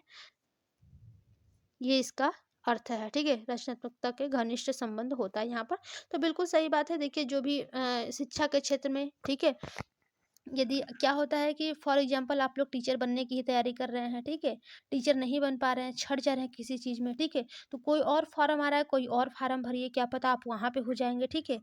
देखिए, कोई भी चीज़ खराब नहीं होता है, ठीक है? आप लोग ये मान के कभी मत चलिएगा लाइफ में कि हमें ये करना है तो यही करना है, यदि वो नहीं मिला तो कुछ नहीं, तो वो नहीं मिला तो आप लोगों को कुछ और करना है, घर नहीं बैठना है, ठीक है? यदि वो नहीं मिला, घर बैठ गए और इतना पढ़ाई किए हैं तो उसका कोई महत्व नहीं है, ठीक है? लोग ताना भी मार के चल देंगे, कुछ भी बोल देंगे और आप कुछ कर नहीं सकते क्योंकि आप लाइफ में असफल हैं, ठीक है? तो ज़रूरी नहीं है कि आप एक ही क्षेत्र में रहें, आप किसी और क्षेत्र में भी जा सकते हैं, ठीक है? तो ये सब आपके शिक्षा के क्षेत्र में रचनात्मकता के अंतर्गत आता है। अगला क्वेश्चन है कि बच्चों में रचनात्मकता के विकास की प्रमुख विधियाँ बताइए। देखिए, बच्चों में जो रचनात्मकता के विकास में प्रमुख विधियाँ हैं उसके बारे में बताना है, ठीक है? इसमें आप लोग लिख सकते हैं कि बच्चों में रचनात्मकता के विकास के लिए निम्नलिखित विधियाँ अपनाई जा सकती हैं। पहला है आपका सामूहिक विधियाँ, ठीक है? सामूहिक विधियाँ, इसमें आप लिख सकते हैं कि बच्चों को एक विषय देकर उससे संबंधित आवश्यक सूचनाएं एकत्र करने के लिए उन्हें उत्साहित करना चाहिए। ऐसा किसी भी विषय में किया जा सकता है, जैसे किसी वैज्ञानिक आविष्कार से संबंधित सभी वैज्ञानिकों के नाम का पता करने के लिए बच्चों से कहा जाना। ये आपका सामूहिक सूचनाएं होती है, ठीक है? अभी हम इसके बारे में एक लॉन्ग क्वेश्चन आप लोगों को पढ़ाए हैं, जरूर देखिएगा उसको, ठीक है? यानी कि सामूहिक सूचनाएं में क्या होता है कि बच्चे को सामूहिक रूप से कोई कार्य करने के लिए देना, ठीक है? दूसरा आपका पॉइंट है कि प्रतिदिन किसी समस्या का समाधान खोजना। प्रतिदिन समस्या का समाधान खोजने का तात्पर्य यह है कि विद्यार्थियों को प्रतिदिन कुछ समस्याओं के समाधान हेतु उत्साहित किया जा सकता है। ये समस्याएं उद्योगों अथवा स्कूलों में हड़ताल या अनुशासनहीनता से संबंधित हो सकती है, अथवा इसी प्रकार की किसी अन्य सामान्य समस्या के समाधान देने के लिए उन्हें उत्प्रेरित किया जा सकता है। यानी कि प्रतिदिन आप बच्चों को कोई भी एक समस्या दीजिए, उसका समाधान खोजें, यानी कि बच्चा को क्रिएटिव करने के लिए थोड़ा-सा अपनी भी भूमिका निभाइए, शिक्षक की भी ज़रूरी होती है, ठीक है? तीसरा पॉइंट देखिए, तीसरा पॉइंट है कि किसी समस्या के भावी परिणामों का विश्लेषण करना। यानी कि किसी भी समस्या के भावी परिणामों को विश्लेषण करना में आप लिख सकते हैं कि इस विधि के द्वारा निर्णय, कल्पना तथा चिंतन करने की शक्ति को बहुत प्रोत्साहन मिल सकता है, ठीक है? यानी कि किसी समस्या के भावी परिणामों का विश्लेषण करने में, ठीक है? अगला आपका चौथा पॉइंट है कि आंकड़ों का वर्गीकरण करना। देखिए, इस विधि में आप यानी कि इसमें आप लिख सकते हैं कि इस विधि से विद्यार्थियों में रचनात्मकता का विकास होगा। साहित्य अथवा इतिहास से संबंधित कुछ आंकड़ों के वर्गीकरण से उनमें रचनात्मकता बढ़ेगी, क्योंकि इस वर्गीकरण में वे विभिन्न बातों को अलग अलग संगत यानी कि अलग अलग तरीके से वर्गीकरण करेंगे, ठीक है? तो आंकड़ों का वर्गीकरण बच्चों से करवाना चाहिए। चलिए, अगला क्वेश्चन है आपका कि रुचि का अर्थ या परिभाषा दीजिए, या फिर रुचि के प्रकार बताइए, ठीक है? तो सबसे पहले देखिए, हम लोग यहाँ पर रुचि यानी कि इंटरेस्ट का अर्थ पढ़ेंगे, यानी कि मीनिंग ऑफ इंटरेस्ट, ठीक है? देखिए, इसके बारे में आप लोग लिख सकते हैं रुचि के बारे में, यानी कि रुचि का क्या अर्थ होता है। तो देखिए, रुचि अपने आप में एक प्रवृत्ति है, ठीक है? और इस प्रवृत्ति द्वारा ध्यान केंद्रित होता है। यह प्रवृत्ति व्यक्ति में पाई जाती है, परंतु भिन्न भिन्न व्यक्तियों में इसका स्वरूप भिन्न भिन्न होता है। रुचि व्यक्ति के भावनात्मक पक्ष से भी संबंधित होती है, ठीक है? और इसी कारण प्रत्येक व्यक्ति की रुचियां भिन्न भिन्न होती है। यानी कि जो रुचि होती है वो आपके भावनात्मक पक्ष से भी संबंधित होता है। इसी कारण जो प्रत्येक व्यक्ति की रुचियाँ जो होती हैं, देखिए आप सभी लोग हैं, लेकिन सबका इंटरेस्ट अलग-अलग चीज़ों में होगा, ठीक है? तो भिन्न-भिन्न रुचियाँ इनमें होती हैं। देखिए, रुचियाँ सामान्यतः रूप से यानी कि सामान्य रूप से तार्किक नहीं होती है, अर्थात किसी रुचि की सार्थकता को तर्क के आधार पर नहीं दर्शाया जा सकता। आगे है कि रुचि एक मानसिक व्यवस्था होती है और इसका निर्माण अनुभव एवं प्रेरकों से होता है। वस्तुतः प्रेरकों को संतुष्ट करने वाले अनुभव ही रुचि कहलाते हैं। इस प्रकार व्यक्ति का रुचिजनक व्यवहार उसकी प्रेरणा पर आधारित होता है। अतः जो वस्तुएं प्रेरणा से जुड़ी होती हैं, उन्हीं के प्रति रुचि प्रदर्शित की जाती है, ठीक है? इसलिए देखिए क्रो तथा क्रो ने रुचि की परिभाषा इन शब्दों में प्रतिपादित की है, ठीक है? यानी कि रुचि की क्या परिभाषा, क्रो एवं क्रो के अनुसार उन्होंने कहा है कि रुचि उस प्रेरक शक्ति को कहते हैं जो हमें किसी व्यक्ति, वस्तु अथवा क्रिया के प्रति ध्यान देने के लिए प्रेरित करती है। यानी कि जो रुचि है उस प्रेरक शक्ति को कहते हैं, यानी कि रुचि जो होती है वो उस प्रेरक शक्ति को कहते हैं जो हमें किसी व्यक्ति, वस्तु अथवा क्रिया के प्रति ध्यान देने के लिए प्रेरित करती है, ठीक है? तो यहाँ पर आप लोगों ने रुचि के अर्थ को पढ़ लिया है। अगला हम लोग पढ़ेंगे रुचि के प्रकार, ठीक है? तो देखिए, जो रुचि के प्रकार होते हैं, इसमें सबसे पहला आपका होता है जन्मजात रुचियाँ, दूसरा होते हैं आपका अर्जित रुचियाँ, ठीक है? तो सबसे पहले हम लोग जन्मजात रुचियों के बारे में पढ़ेंगे। देखिए, जन्मजात रुचियों के अंतर्गत क्या होता है कि जो कुछ रुचियाँ होती हैं वो व्यक्ति में स्वभावतः ही विकसित हो जाती है, ठीक है? ये रुचियाँ जन्मजात होती हैं तथा लगभग सभी व्यक्तियों में पाई जाती है। जन्मजात रुचियों का परिचालन एवं निर्धारण विभिन्न मूल्य प्रवृत्तियों तथा जन्मजात प्रेरकों द्वारा होता है, और जन्मजात रुचियों के स्रोत में व्यक्ति जन्म से ही विद्यमान रहते हैं, ठीक है? जो व्यक्ति हैं वो जन्मजात यानी कि जन्म से ही विद्यमान रहते हैं। और आगे है कि ये रुचियाँ एक जाति एवं लिंग के अधिकांश सदस्यों में समान रूप में ही पाई जाती है। जैसे कि यानी कि उदाहरण के लिए शेर जाति के सभी पशु मांस खाने में रुचि रखते हैं, ठीक है? इसके विपरीत बकरी व अन्य शाकाहारी पशु हरी वनस्पति खाने में रुचि रखते हैं, ठीक है? तो ये सब आपका क्या हो जाएगा, जन्मजात रुचि में। अब दूसरा आपका आता है अर्जित रुचियाँ, ठीक है? अर्जित रुचियाँ में देखिए आप लोग क्या लिख सकते हैं, यानी कि क्या होता है। इसमें आप सब इस प्रकार से लिख सकते हैं कि दूसरे प्रकार की जो रुचियाँ होती हैं उसको अर्जित रुचियाँ कहा जाता है, ठीक है? अर्जित रुचियों का स्वरूप भिन्न-भिन्न व्यक्तियों के लिए भिन्न-भिन्न होता है। ये रुचियाँ अपनी इच्छा एवं परिस्थितियों के प्रभाव से विकसित की जाती हैं और समय-समय पर बदलती रहती है। इस प्रकार आवश्यकता एवं इच्छा के अनुकूल समय पर भिन्न-भिन्न रुचियों को अर्जित किया जा सकता है। जैसे कि यानी कि उदाहरण के लिए देखिए यहाँ पर लिखा गया है, उदाहरण के लिए कोई व्यक्ति युवावस्था आते ही फिल्म देखने में रुचि लेने लगता है, कुछ व्यक्ति ऐतिहासिक स्थलों पर घूमने में रुचि लेने लगते हैं। आगे है कि स्पष्ट है कि अर्जित रुचियों में किसी भी प्रकार की समानता होना अनिवार्य नहीं है, ठीक है। ये देखिए सगे भाइयों की अर्जित रुचियां भी परस्पर भिन्न होती है। बिल्कुल सही बात है, आप सभी लोग एक ही परिवार में भाई बहन होंगे, लेकिन देखिए सबका रुचि जो होगा, इंटरेस्ट वो अलग अलग होगा। किसी का क्या होगा, कोई मूवी देखता होगा, ठीक है, कोई सीरियल देखने में आगे होगा, कोई सॉन्ग सुनने में आगे होगा, कोई कोई ऐसा होगा रील्स बनाता होगा, ठीक है। सबकी अपनी-अपनी रुचियाँ होती हैं, कोई घूमने में होता है, कोई पढ़ाई करने में होता है, ठीक है, कोई खाना बनाने में उसकी रुचि होती है, ठीक है, किसी का चित्रकला बनाने में रुचि होती है। तो इस प्रकार से रुचियाँ जो होती है अर्जित, वो सभी में अलग-अलग होता है।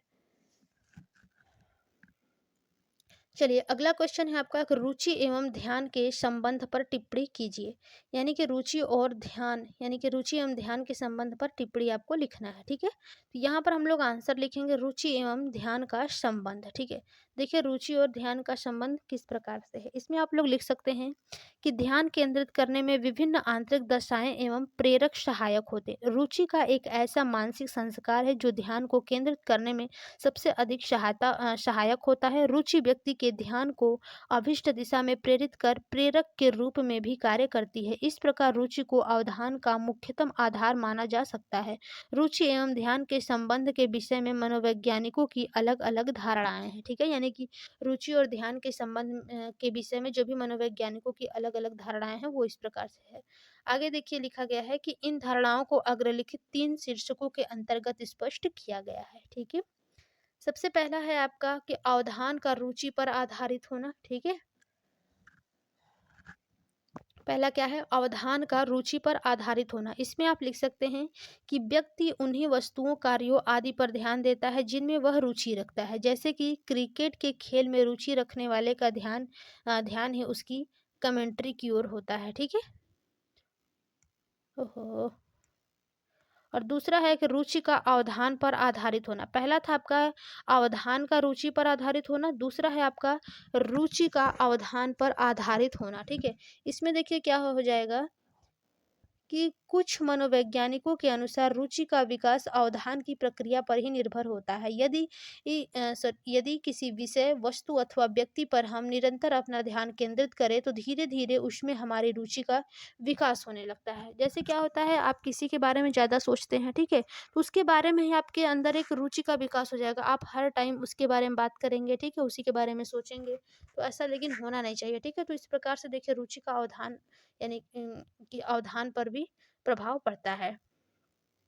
तीसरा पॉइंट है आपका कि रुचि एवं अवधान एक दूसरे के पूरक हैं।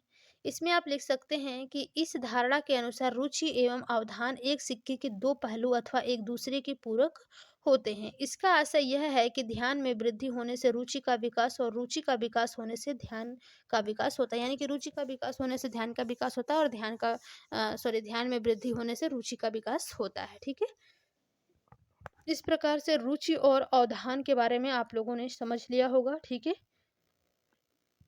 क्वेश्चन क्या था, रुचि एवं अवधान, यहाँ पर ध्यान है, ठीक है, ये आपका अवधान होगा या फिर ध्यान, ठीक है।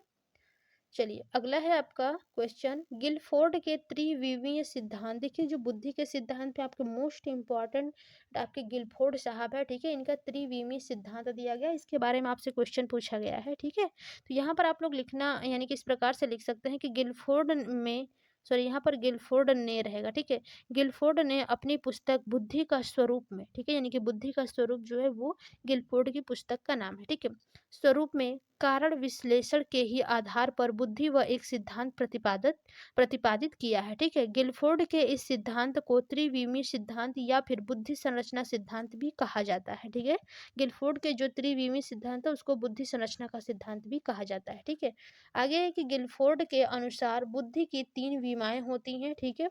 उनका विचार था कि बुद्धि के सभी तत्वों को 3 विमाओं में सुसज्जित किया जा सकता है। वे 3 विमाएं क्या होती हैं, एक संक्रिया होता है, दूसरा विषय वस्तु होता है, तीसरा आपका उत्पादन होता है। यानी कि त्रिविमीय 3 चीज इसमें होती है। पहला आपका 3 विमाएँ मतलब होती हैं। पहला आपका संक्रिया होता है, दूसरा आपका विषय वस्तु होता है, तीसरा आपका उत्पादन होता है। तो सबसे पहले चलिए अब हम लोग संक्रिया के बारे में देखेंगे क्या होता है, ठीक है? संक्रिया में क्या-क्या चीज़ें आती हैं। देखिए संक्रिया के अंतर्गत क्या है कि संक्रिया से तात्पर्य व्यक्ति द्वारा किए जाने वाला मानसिक प्रक्रिया के स्वरूप से होता है, ठीक है?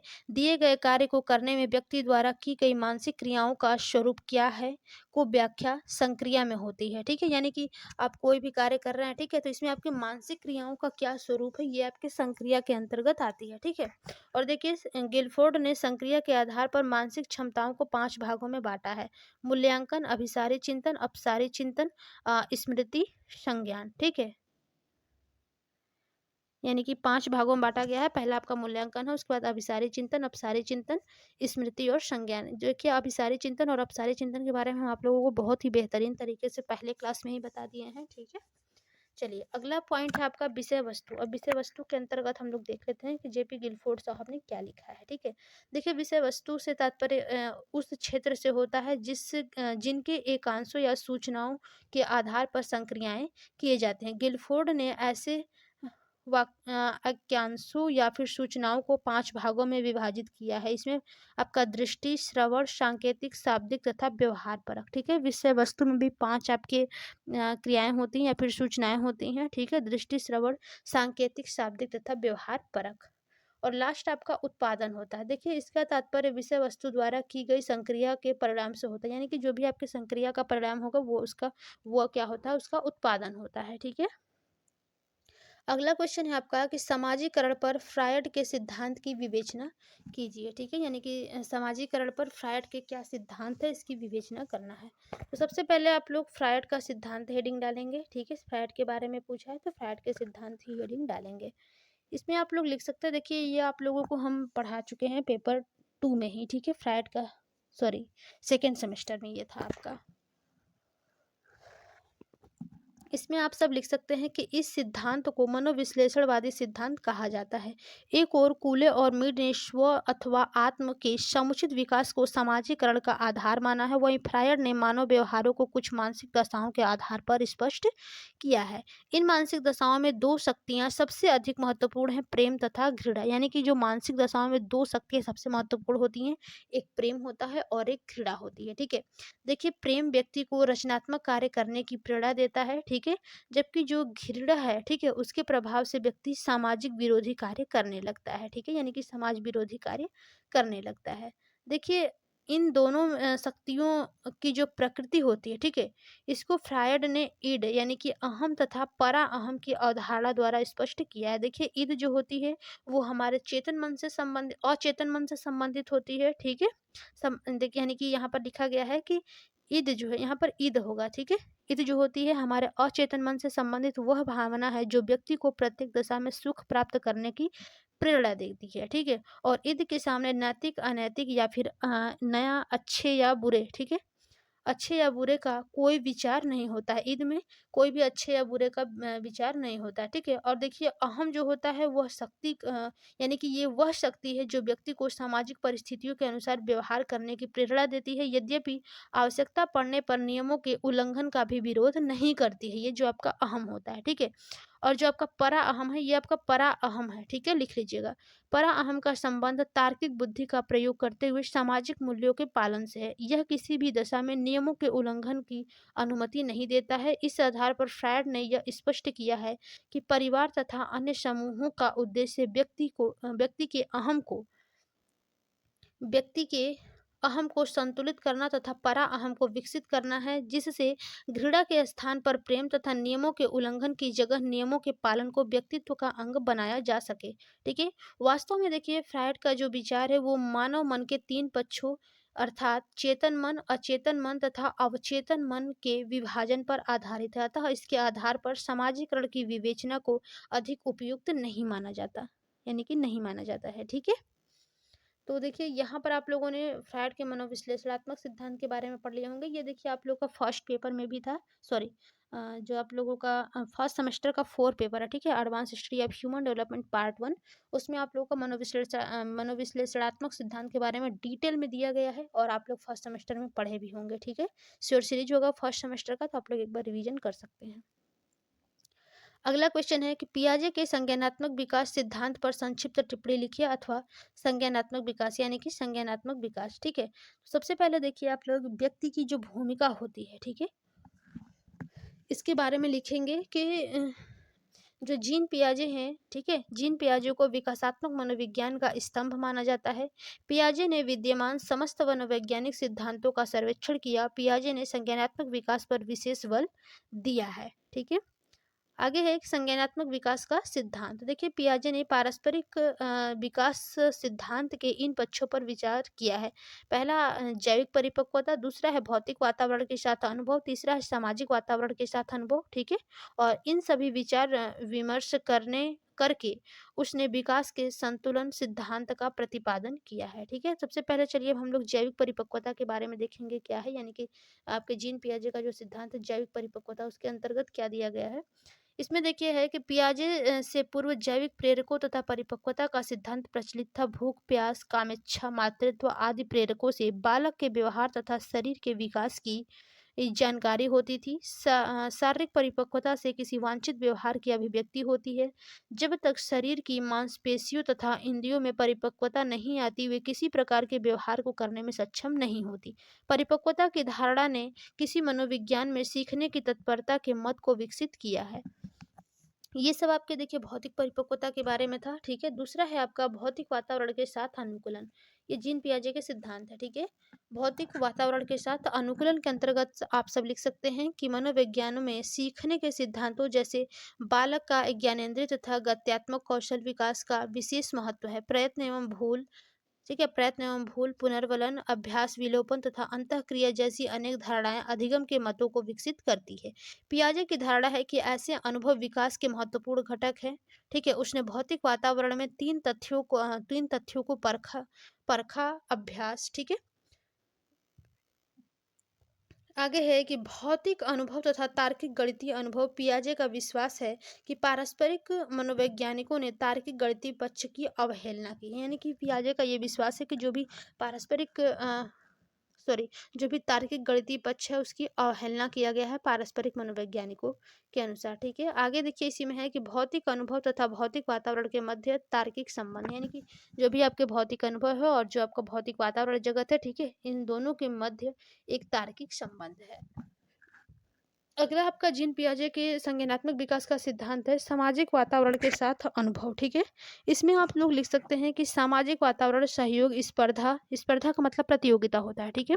स्पर्धा, पारस्परिक आदर, लोकाचार, रूढ़ियों आदि के संबंध में अनेक प्रकार की क्रियाएं तथा संबंधों के विषय में व्यक्ति को सीखने के अनेक अवसर प्रदान करता है। पियाजे ने इन सभी अनुभवों को सीखने में भाषा के महत्व को स्वीकार किया है। उसने संज्ञानात्मक सिद्धांत का प्रतिपादन करते हुए भाषा को समाजीकरण का सार माना है, यानी कि जो भी आप जो जीन पियाजे हैं वो आपके संज्ञानात्मक सिद्धांत का प्रतिपादन करते हुए जो भाषा है उसको समाजीकरण का ही एक सार माना है, ठीक है? तो ये देखिए आपके जीन पियाजे के जो संज्ञानात्मक विकास का सिद्धांत था, ठीक है? 3 हमने कंप्लीट करा दिया है। ये आपका ये चौथा सिद्धांत है, ठीक है? संतुलन, ठीक है? इसके अंतर्गत आप लोग लिख सकते हैं कि पियाजे ने विकास के सभी पक्षों का विश्लेषण किया और संतुलन को अपने मत का आधार बनाया। संतुलन विकास का आधारभूत कारक है जो जैविक परिपक्वता, भौतिक, सामाजिक विकास में समन्वय करता है। पियाजे ने समान भार के किसी खाद्य पदार्थ के 2 रोल बनाए। उसने एक को लंबा कर दिया। बालक समझता है कि लंबे रोल में ज़्यादा खाद्य पदार्थ है, ठीक है? और वह उसे ही लेना चाहते हैं। ये समस्त कार्य देखिए अ, सा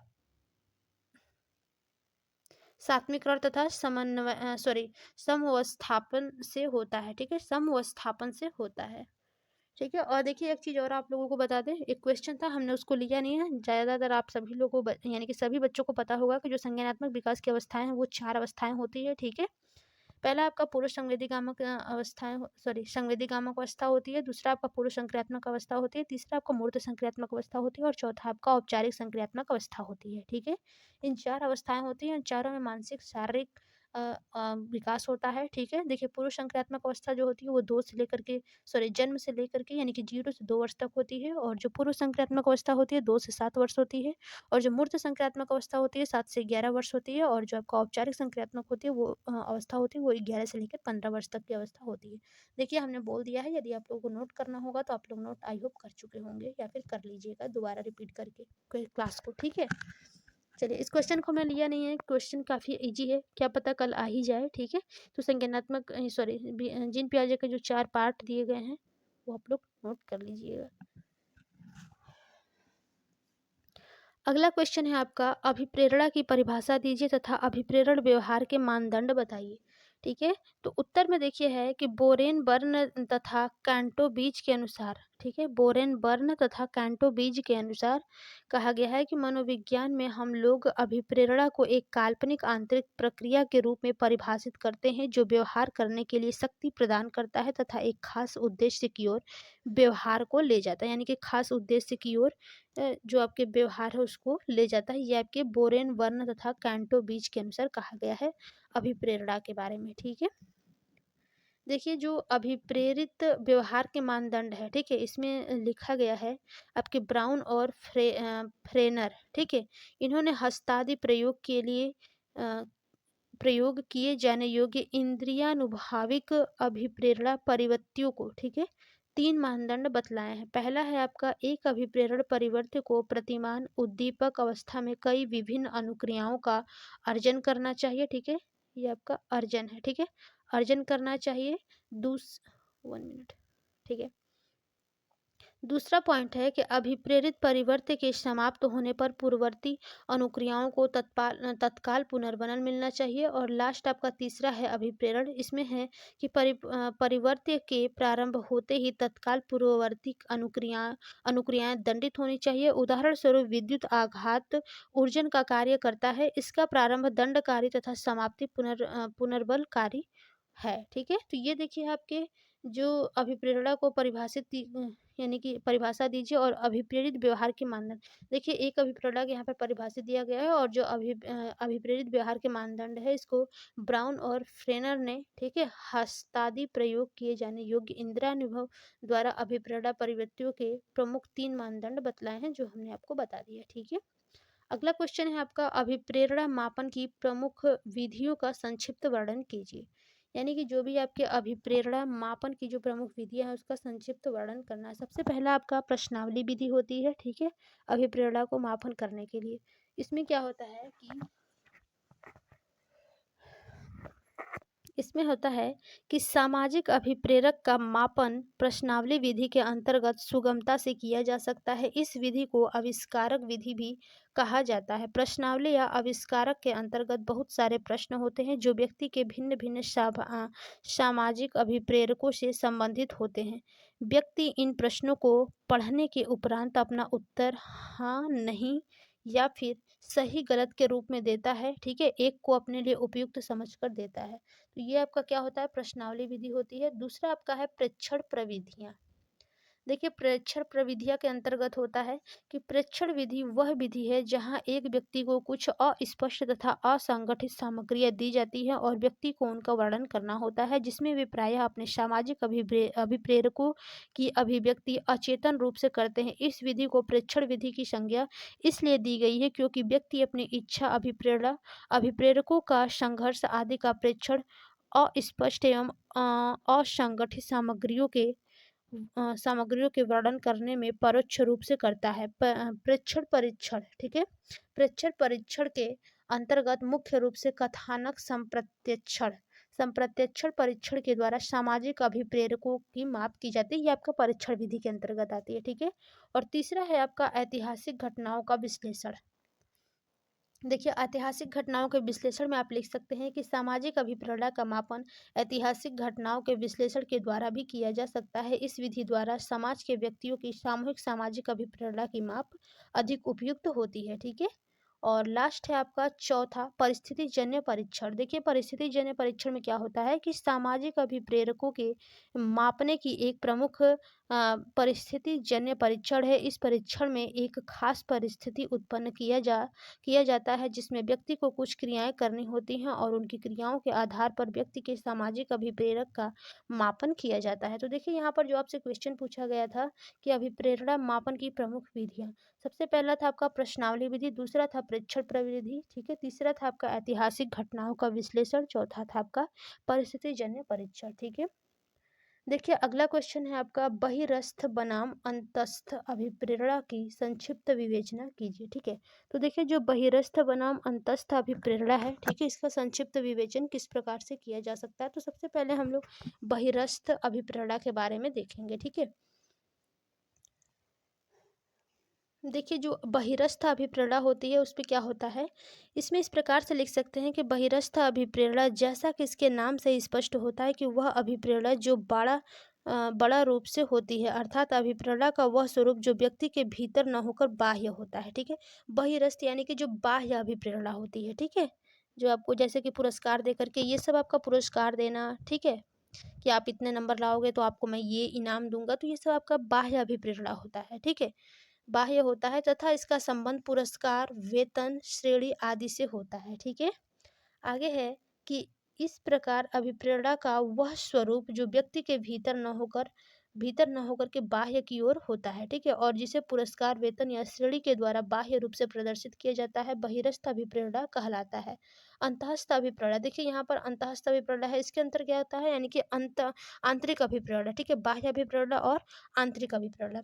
अंतस्थ अभिप्रेरणा में क्या होता है कि जो अंतस्थ अभिप्रेरणा होता है उसका तात्पर्य उस अभिप्रेरणा से है जो व्यक्ति में उपस्थित होती है परंतु जिन्हें बाहर से प्रत्यक्ष रूप से देखना संभव नहीं है। ठीक है, अंतस्थ अभिप्रेरणा से मोटे तौर पर तात्पर्य स्वतः अभिरुचि से होता है। कोई व्यक्ति किसी कार्य को इसलिए करता है क्योंकि उसमें उसकी अभिरुचि होती है, यानी कि अभिरुचि है तथा उस कार्य को करने में उसे प्रसन्नता मिलती है। इस प्रकार कहा जा सकता है कि व्यक्ति में अंतस्थ अभिप्रेरणा है। यानी कि देखिए बाह्य अभिप्रेरणा से क्या मतलब है, यानी कि जो बाह्य रूप से कोई भी चीज़ आपको अभिप्रेरित करे, जैसे फॉर एग्जाम्पल आप लोगों को पुरस्कार दिया जाए, ठीक है, पुरस्कार दिया जाए, इनाम दिया जाए, पैसा दिया जाए कि आप लोग इतना परसेंट लाओगे तो हम ये आपको देंगे।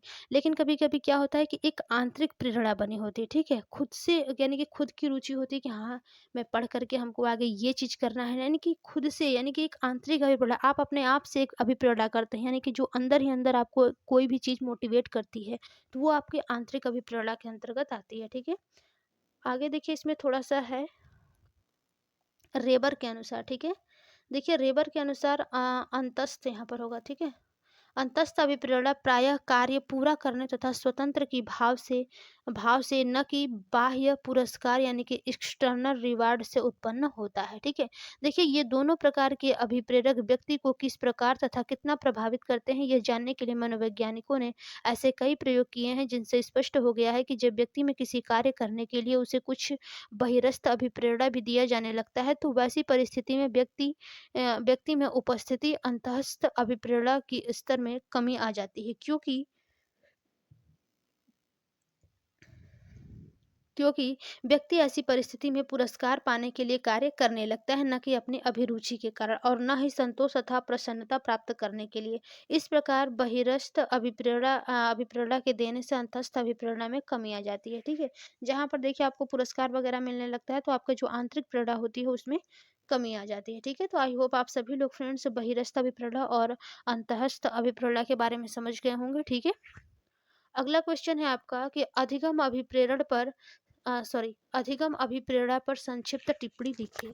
तो आप लोग देखिए यहाँ पर हमने हेडिंग तो नहीं डाला है, आप लोग लिख सकते हैं अधिगम अभिप्रेरणा। ठीक है, अधिगम अभिप्रेरणा डालने के बाद आप लोग यहाँ से लिखना स्टार्ट कर सकते हैं कि अधिगम की प्रक्रिया चाहे पशु के अंतर्गत हो या मानव के अंतर्गत, उसमें अभिप्रेरणा का विशेष महत्व होता है। ठीक है, अभिप्रेरणा से अधिगम की प्रक्रिया तीव्र गति से होती देखी गई है क्योंकि अभिप्रेरणा की अवस्था प्राणी में सही अनुक्रिया करने के लिए एक प्रकार का आंतरिक बल प्रदान करता है। ठीक है, मानव सीखना में अभिप्रेरणा का एक महत्वपूर्ण स्थान है।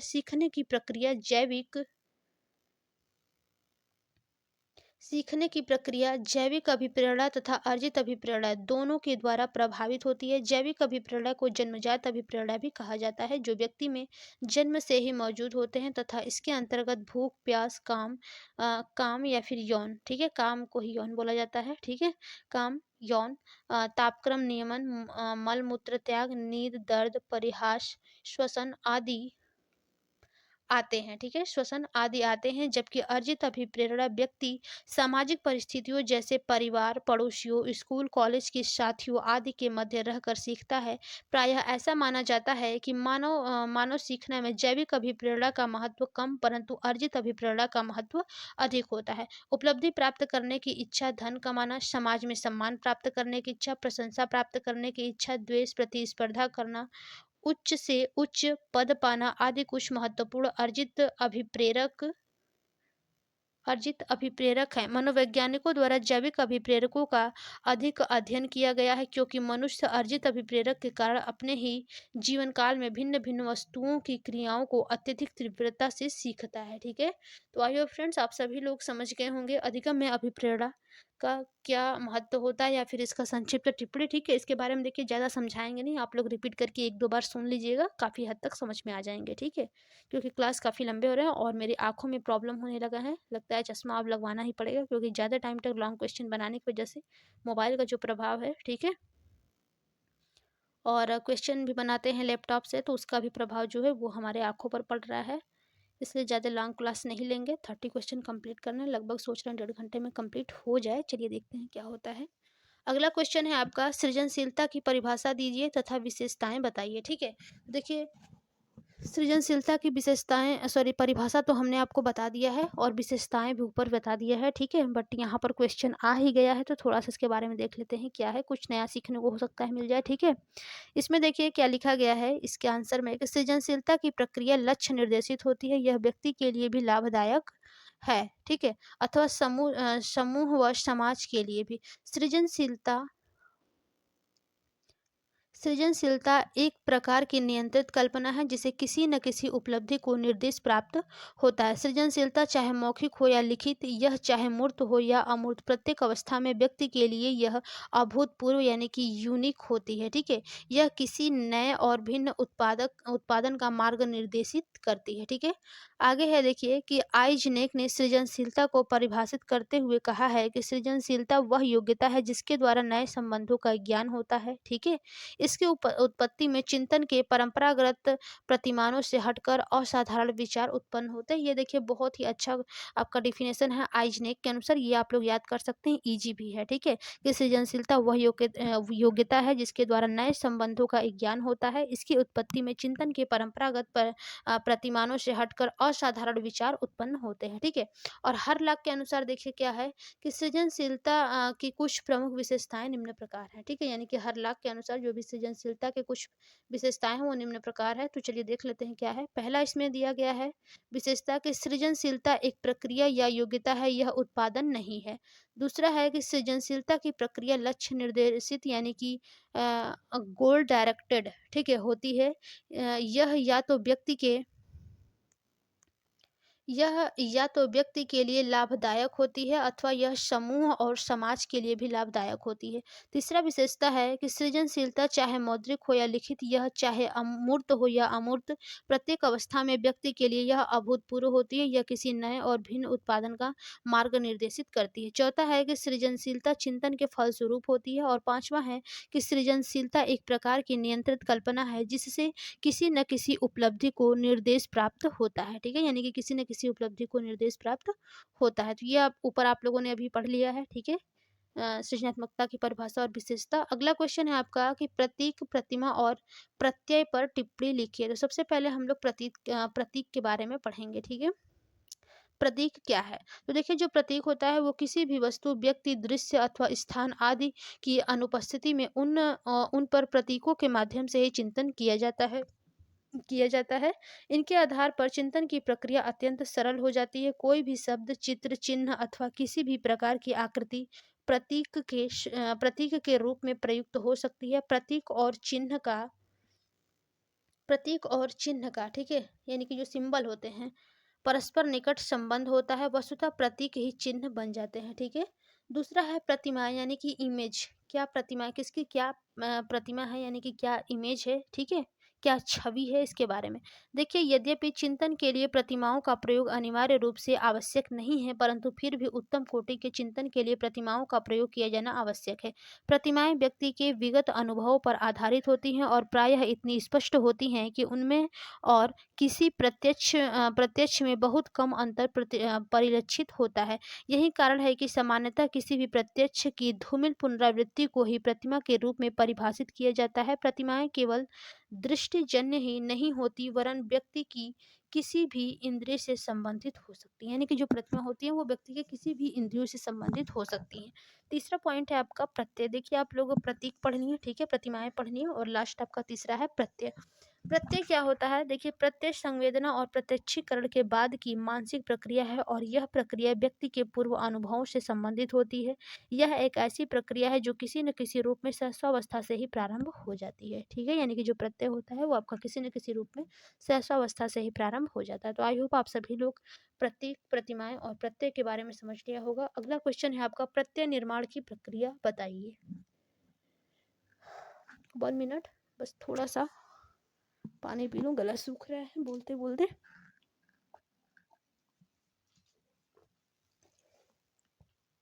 चलिए, अगला क्वेश्चन क्या था, प्रत्यय निर्माण की प्रक्रिया बताइए। इसमें देखिए, उत्तर में आप लोग लिख सकते हैं कि प्रत्यय का निर्माण 5 प्रमुख मानसिक प्रक्रियाओं पर आधारित होता है। इन मानसिक प्रक्रियाओं का संक्षिप्त परिचय निम्नवत है, ठीक है। सबसे पहला देखिए, प्रत्यय निर्माण करने की प्रक्रिया जो होती है वो प्रत्यक्ष होती है, ठीक है, यानी कि प्रत्यय निर्माण की प्रक्रिया का सर्वप्रथम चरण जो होता है वो प्रत्यक्ष का निर्माण है, ठीक है। एक वस्तु के प्रत्यक्ष निर्माण से पूर्व वस्तु का पर्याप्त निरीक्षण आवश्यक होता है। व्यापक निरीक्षण के आधार पर उस वस्तु से संबंधित अनेक विचार हमारे मन में आते हैं, और इन सब समस्त विचारों के योग से ही वस्तु से संबंधित प्रत्यक्ष का निर्माण होता है, ठीक है, यानी कि वस्तु से संबंधित ही आपके जो प्रत्यक्ष होते हैं उसका निर्माण हो जाता है, ठीक है। दूसरा पॉइंट है आपका विश्लेषण। देखिए, विश्लेषण में आप इस प्रकार से लिख सकते हैं, ठीक है, ये आपका प्रत्यय निर्माण की प्रक्रिया से संबंधित दूसरा पद होता है, ठीक है। इस पद के अंतर्गत किसी प्रत्यय के गुणों का विश्लेषण करके उसकी विशेषताओं को पहचाना जाता है। किसी भी वस्तु, व्यक्ति आदि की स्पष्ट पहचान के लिए उनकी विशिष्टताओं को समुचित विश्लेषण नितांत आवश्यक होता है, ठीक है। और यानी कि पहला आपका प्रत्यक्ष था, दूसरा आपका विश्लेषण हो गया, तीसरा पॉइंट आपका तुलना है, और चौथा संश्लेषण होगा, ठीक है। लास्ट में पांचवा विश्लेषण होगा, मैंने लिया नहीं है, ठीक है। तुलना, तुलना में आप इस प्रकार से लिख सकते हैं कि इस मानसिक प्रक्रिया के अंतर्गत दो अथवा दो से अधिक प्रत्ययों की तुलना की जाती है, और एक ही वस्तु अथवा एक ही जाति के विभिन्न प्राणियों के मध्य तुलना के आधार पर यह ज्ञात किया जाता है कि उनमें कौन सी समानताएं अथवा कौन सी विभिन्नताएं, यानी कि तुलना करना, दो व्यक्तियों के बीच आप तुलना कर सकते हैं, और ये हमेशा ही सब लोग करते हैं, ठीक है। तो प्रत्यय निर्माण में तुलना करना भी इसकी एक प्रक्रिया है। चौथा है आपका संश्लेषण। संश्लेषण के अंतर्गत ये होता है कि इस प्रक्रिया के अंदर, यानी कि संश्लेषण के अंतर्गत एक ही जाति अथवा समूह से संबंधित व्यक्ति, ये आपका अथवा है, ठीक है, एक ही जाति अथवा समूह से संबंधित व्यक्तियों, वस्तुओं आदि के असमान गुणों को छोड़कर उनके समान गुणों का सामान्यीकरण कर लिया जाता है, ठीक है, यानी कि जो असमान गुण होते हैं उसको छोड़ करके जो उनके समान गुण होते हैं उसका सामान्यीकरण कर लिया जाता है, ठीक है। तो ये इस प्रकार से आप कि प्रत्यय प्रक्रिया का जो निर्माण है, ठीक है, वो 4 बिंदुओं से आप लोग महत्वपूर्ण तरीके से कर सकते हैं। पहला आपका प्रत्यक्ष था, दूसरा आपका 1 मिनट एक बार देख लेती हूँ, हाँ ठीक है। पहला आपका प्रत्यक्ष था, दूसरा विश्लेषण था, तीसरा आपका तुलना, और चौथा क्या था, संश्लेषण। अगला क्वेश्चन है कि चिंतन की प्रक्रिया में प्रतीक एवं प्रतिमा का महत्व बताइए, ठीक है, यानी कि चिंतन की प्रक्रिया में आपके जो प्रतीक हैं, ठीक है, यानी कि चिन्ह जो प्रतीक होते हैं, और जो प्रतिमा होती हैं यानी कि प्रतिमाएं जो आपके इमेज होते हैं, ठीक है, उसका महत्व बताना है। तो देखिए, आप लोग आंसर में इस प्रकार से लिख सकते हैं कि चिंतन की प्रक्रिया में प्रतीक एवं प्रतिमाओं का महत्व निम्नवत दर्शाया जा सकता है। ये सब क्वेश्चन देखिए आपके क्वेश्चन पेपर में आ भी सकते हैं। सबसे पहला देखिए, आप लोग हेडिंग डाल सकते हैं कि चिंतन की प्रतीकों का महत्व, ठीक है, चिंतन की प्रतीकों का महत्व, देखिए इसमें लिख सकते हैं कि चिंतन की प्रक्रिया प्रतीकों के माध्यम से भी चलती है। प्रायः वस्तुओं की अनुपस्थिति में अनेक प्रतीकों के ही सहारे चिंतन चलता है। जैसे कि यदि चिंतन की प्रक्रिया में आपके किसी मित्र का प्रसंग आता है तो उस समय आपके मित्र का प्रतीक आपके ही मस्तिष्क में होगा, ठीक है। मित्र का यह प्रतीक एक विशेष अर्थ का प्रतिपादन करता है। प्रतीक सदैव सामान्य होते हैं, ठीक है। यानी कि देखिए जब आप किसी की भी बात करते हैं तो उसका जो इमेज होता है वो आपके मन दिमाग में वो चीज़ आपके मन में अपने आप ही आने लगता है, ठीक है। जो आपके प्रतीक होंगे, ठीक है, प्रतीक होगा या फिर जो भी आपके प्रतीक, ठीक है, इमेज होते हैं, चिन्ह होते हैं, ठीक है, इस प्रकार से आपके मन में आने लगते हैं आप किसी की भी बात करते हैं तो। दूसरा है आपका चिंतन में प्रतिमाओं का महत्व। तो देखिए अब चिंतन में प्रतिमाओं का किस प्रकार से महत्व है, इसमें आप लिख सकते हैं कि प्रतीकों के समान ही प्रतिमाओं का भी चिंतन की प्रक्रिया में एक विशेष स्थान है। सामान्य शब्दों में किसी भी प्रत्यक्ष की धूमिल पुनरावृत्ति को प्रतिमा कहा जाता है। यानी कि धूमिल जो भी आप पुनरावृत्ति करते हैं उसको प्रतिमा कहा जाता है। इसका संबंध किसी गत अनुभव से होता है। गत अनुभव की प्रतिमाएं मस्तिष्क में चक्कर काटा करती हैं, ठीक है। ये ऐच्छिक और अनैच्छिक दोनों प्रकार की हो सकती हैं। कभी कभी कुछ प्रतिमाएं प्रत्यक्ष के समान स्पष्ट होती हैं। प्रतिमाएं विभिन्न प्रकार की हो सकती हैं, ठीक है। यानी कि जो प्रतिमाएं होती हैं वो आपकी विभिन्न प्रकार की हो सकती हैं। मुख्य प्रतिमाएं दृश्यजन, श्रवण, स्वाद, गंध तथा स्पर्शजन्य हो सकती हैं। किसी अच्छे गीत की प्रतिमा लंबी अवधि तक बनी रहती है। बिल्कुल सही बात है, ठीक है। तो इस प्रकार से देखिए आपका जो प्रतीक है और जो आपकी प्रतिमाएं थी, ठीक है, इसका क्या महत्व था चिंतन में मैंने डिस्कस करके बता दिया है। अगला क्वेश्चन अब हम लोग देखेंगे। अगला क्वेश्चन है वैयक्तिक विभिन्नताओं के स्वरूप तथा वक्र से आप क्या समझती हैं। तो सबसे पहले देखिए जो वैयक्तिक विभिन्नताओं का स्वरूप है इसके बारे में हम लोग देखेंगे कि क्या है। देखिए वाइटल्स ने 80 बग्घी चालकों का उदाहरण देकर यह सिद्ध कर दिया कि समान सुविधाएं पाते हुए भी 50% चालकों ने $2000 के हिसाब से वार्षिक कमीशन पाया, जबकि बचे हुए 50% ने 1000 डॉलर ही प्राप्त किए, ठीक है।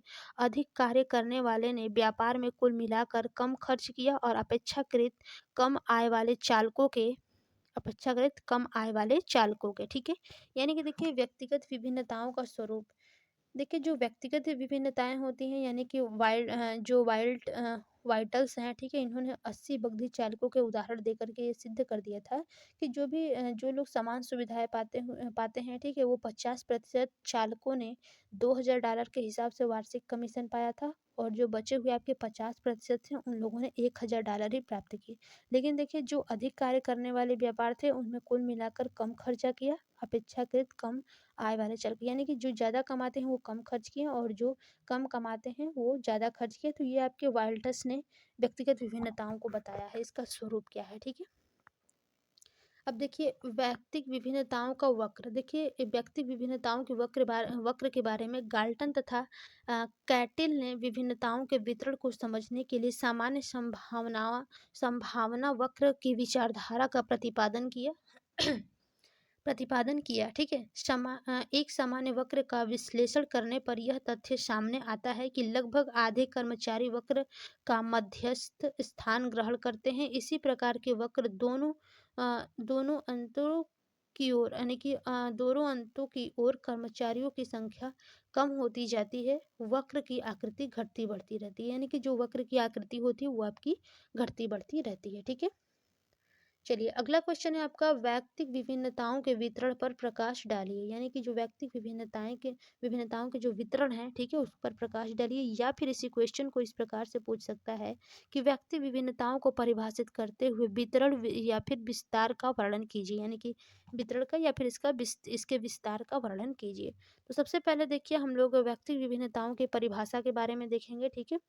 हमने परिभाषा लिया है और इसमें लिखा है कि शरीर के आकार और स्वरूप, शारीरिक कार्यों, गति संबंधी क्षमताओं, बुद्धि बुद्धि उपलब्धि और ज्ञान रुचियों, अभिवृत्तियों और व्यक्तित्व के लक्षणों जिसकी माप की जा सकती है व्यक्तिक विभिन्नता है, ठीक है। ये सब आपका क्या है, व्यक्तिक विभिन्नता होती है। आगे है व्यक्तिक विभिन्नताओं का वितरण। देखिए जो व्यक्तिक विभिन्नताओं का वितरण होता है इसमें आप लिख सकते हैं कि सामान्य समूह के व्यक्तियों की विभिन्नताओं का वितरण करने के लिए विभिन्न प्रकार के नियमों का प्रयोग किया जाता है। वितरण के मुख्य 4 प्रकार होते हैं, यानी कि जो भी आपके व्यक्ति विभिन्नताओं के वितरण है उसके 4 प्रकार होते हैं। पहला है आपका वैयक्तिक विभिन्नताओं का सम वितरण, ठीक है। यानी कि सम वितरण में क्या होता है कि इस प्रकार के वितरण में सभी समान कर्मचारियों को उत्पादन के आधार पर एक सिरे से दूसरे सिरों की ओर वितरित किया जाता है। यानी कि जो आपका हेडिंग दिया गया था कि व्यक्ति विभिन्नताओं को सम वितरण यानी कि समान रूप से कर्मचारियों में वितरण करना, ठीक है। और दूसरा है व्यक्ति विभिन्नताओं का द्विपदीय विभाजन, यानी कि इस प्रकार के वितरण में कर्मचारियों को पैमाने के द्वारा छोरों की ओर विभाजित किया जाता है। श्रेष्ठ कर्मचारी एक ओर तथा अयोग्य कर्मचारी एक ओर। यानी कि जो व्यक्ति विभिन्नताओं का द्विपदीय वितरण होता है उसमें क्या होता है कि जो श्रेष्ठ कर्मचारी होते हैं, जो अच्छे होते हैं वो एक तरफ हो जाते हैं और जो अयोग्य होते हैं वो लोग एक तरफ हो जाते हैं, ठीक है। तीसरा है आपका व्यक्ति विभिन्नताओं के सामान्य वक्र के आधार पर वितरण। यानी कि देखिए इसमें क्या होता है कि इस विभाजन का आधार कोई विशेष सील गुण माना जाता है। आवृत्ति वितरण के आधार पर सामान्य वक्र तैयार कर लिया जाता है। यानी कि इसमें कोई एक विशेष सील गुण होता है, ठीक है, जो कि आवृत्ति वितरण के आधार पर सामान्य वक्र तैयार कर लिया जाता है इसमें, ठीक है। यानी कि व्यक्ति विभिन्नताओं का सामान्य वक्र के आधार पर वितरण। और चौथा आपका लास्ट होगा कि व्यक्ति विभिन्नताओं का किसी एक ओर धनात्मक या ऋणात्मक वितरण। इसमें क्या होता है कि कभी कभी चयन करते समय अधिक कठिन या अधिक सरल परीक्षण देने से वितरण समान न होकर विकृत हो जाता है। यानी कि हेडिंग क्या है कि यानी कि किसी और धनात्मक या फिर किसी और ऋणात्मक वितरण। यानी कि क्या होता है कभी कभी आप किसी भी चीज़ का चयन करते हैं, ठीक है, तो उसके समय में कभी कभी क्या होता है अधिक कठिन या फिर अधिक सरल परीक्षण देने से जो वितरण होता है वो सामान्य न होकर के विकृत हो जाते हैं, यानी कि विकृत हो जाता है, ठीक है। और अगला क्वेश्चन है आपका कि व्यक्तिक विभिन्नताओं से आप क्या समझती हैं, जेम्स ड्रेवर के अनुसार बताइए। यानी कि जेम्स ड्रेवर के अनुसार बताना है कि व्यक्तिक विभिन्नता क्या होती है, ठीक है।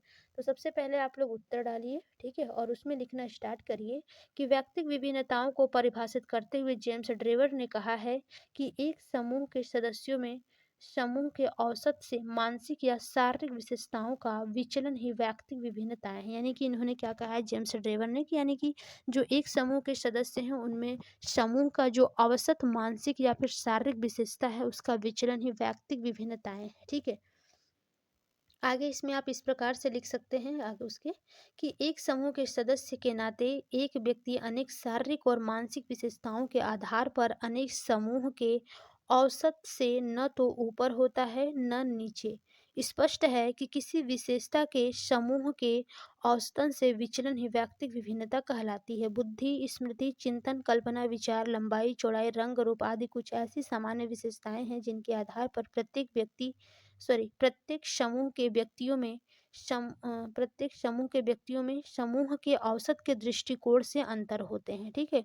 और ये जो अंतर है ये व्यक्तिगत भेद या फिर व्यक्तिगत विभिन्नताएं कहलाते हैं। बिल्कुल सही बात है। यानी कि हमने आपको पहले भी जब व्यक्तिगत विभिन्नताएं के बारे में पढ़ाया था उसमें भी बताया था कि कोई भी दो व्यक्ति एक समान नहीं होते। उनका रंग, रूप, लंबाई, चौड़ाई, हाव भाव, रहन सहन, खान पान, उठना बैठना, ठीक है, सब कुछ में यानी कि भिन्नता होती है। तो इसी प्रकार से यही आपका व्यक्तिगत विभिन्नता होती है और इसी के संदर्भ में जेम्स ड्रेवर ने भी यही बात कहा है, ठीक है।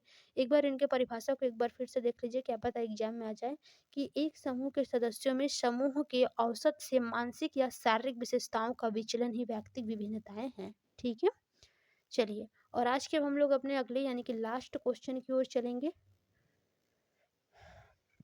आपका लास्ट क्वेश्चन है कि व्यक्तिक विभिन्नताओं के महत्वपूर्ण कारकों में लिंग भेद को संक्षेप में समझें। यानी कि व्यक्तिक विभिन्नताओं में जो लिंग भेद है, ठीक है, उसको संक्षेप में आपको समझाना है। व्यक्तिक विभिन्नताओं के अंतर्गत लिंग भेद।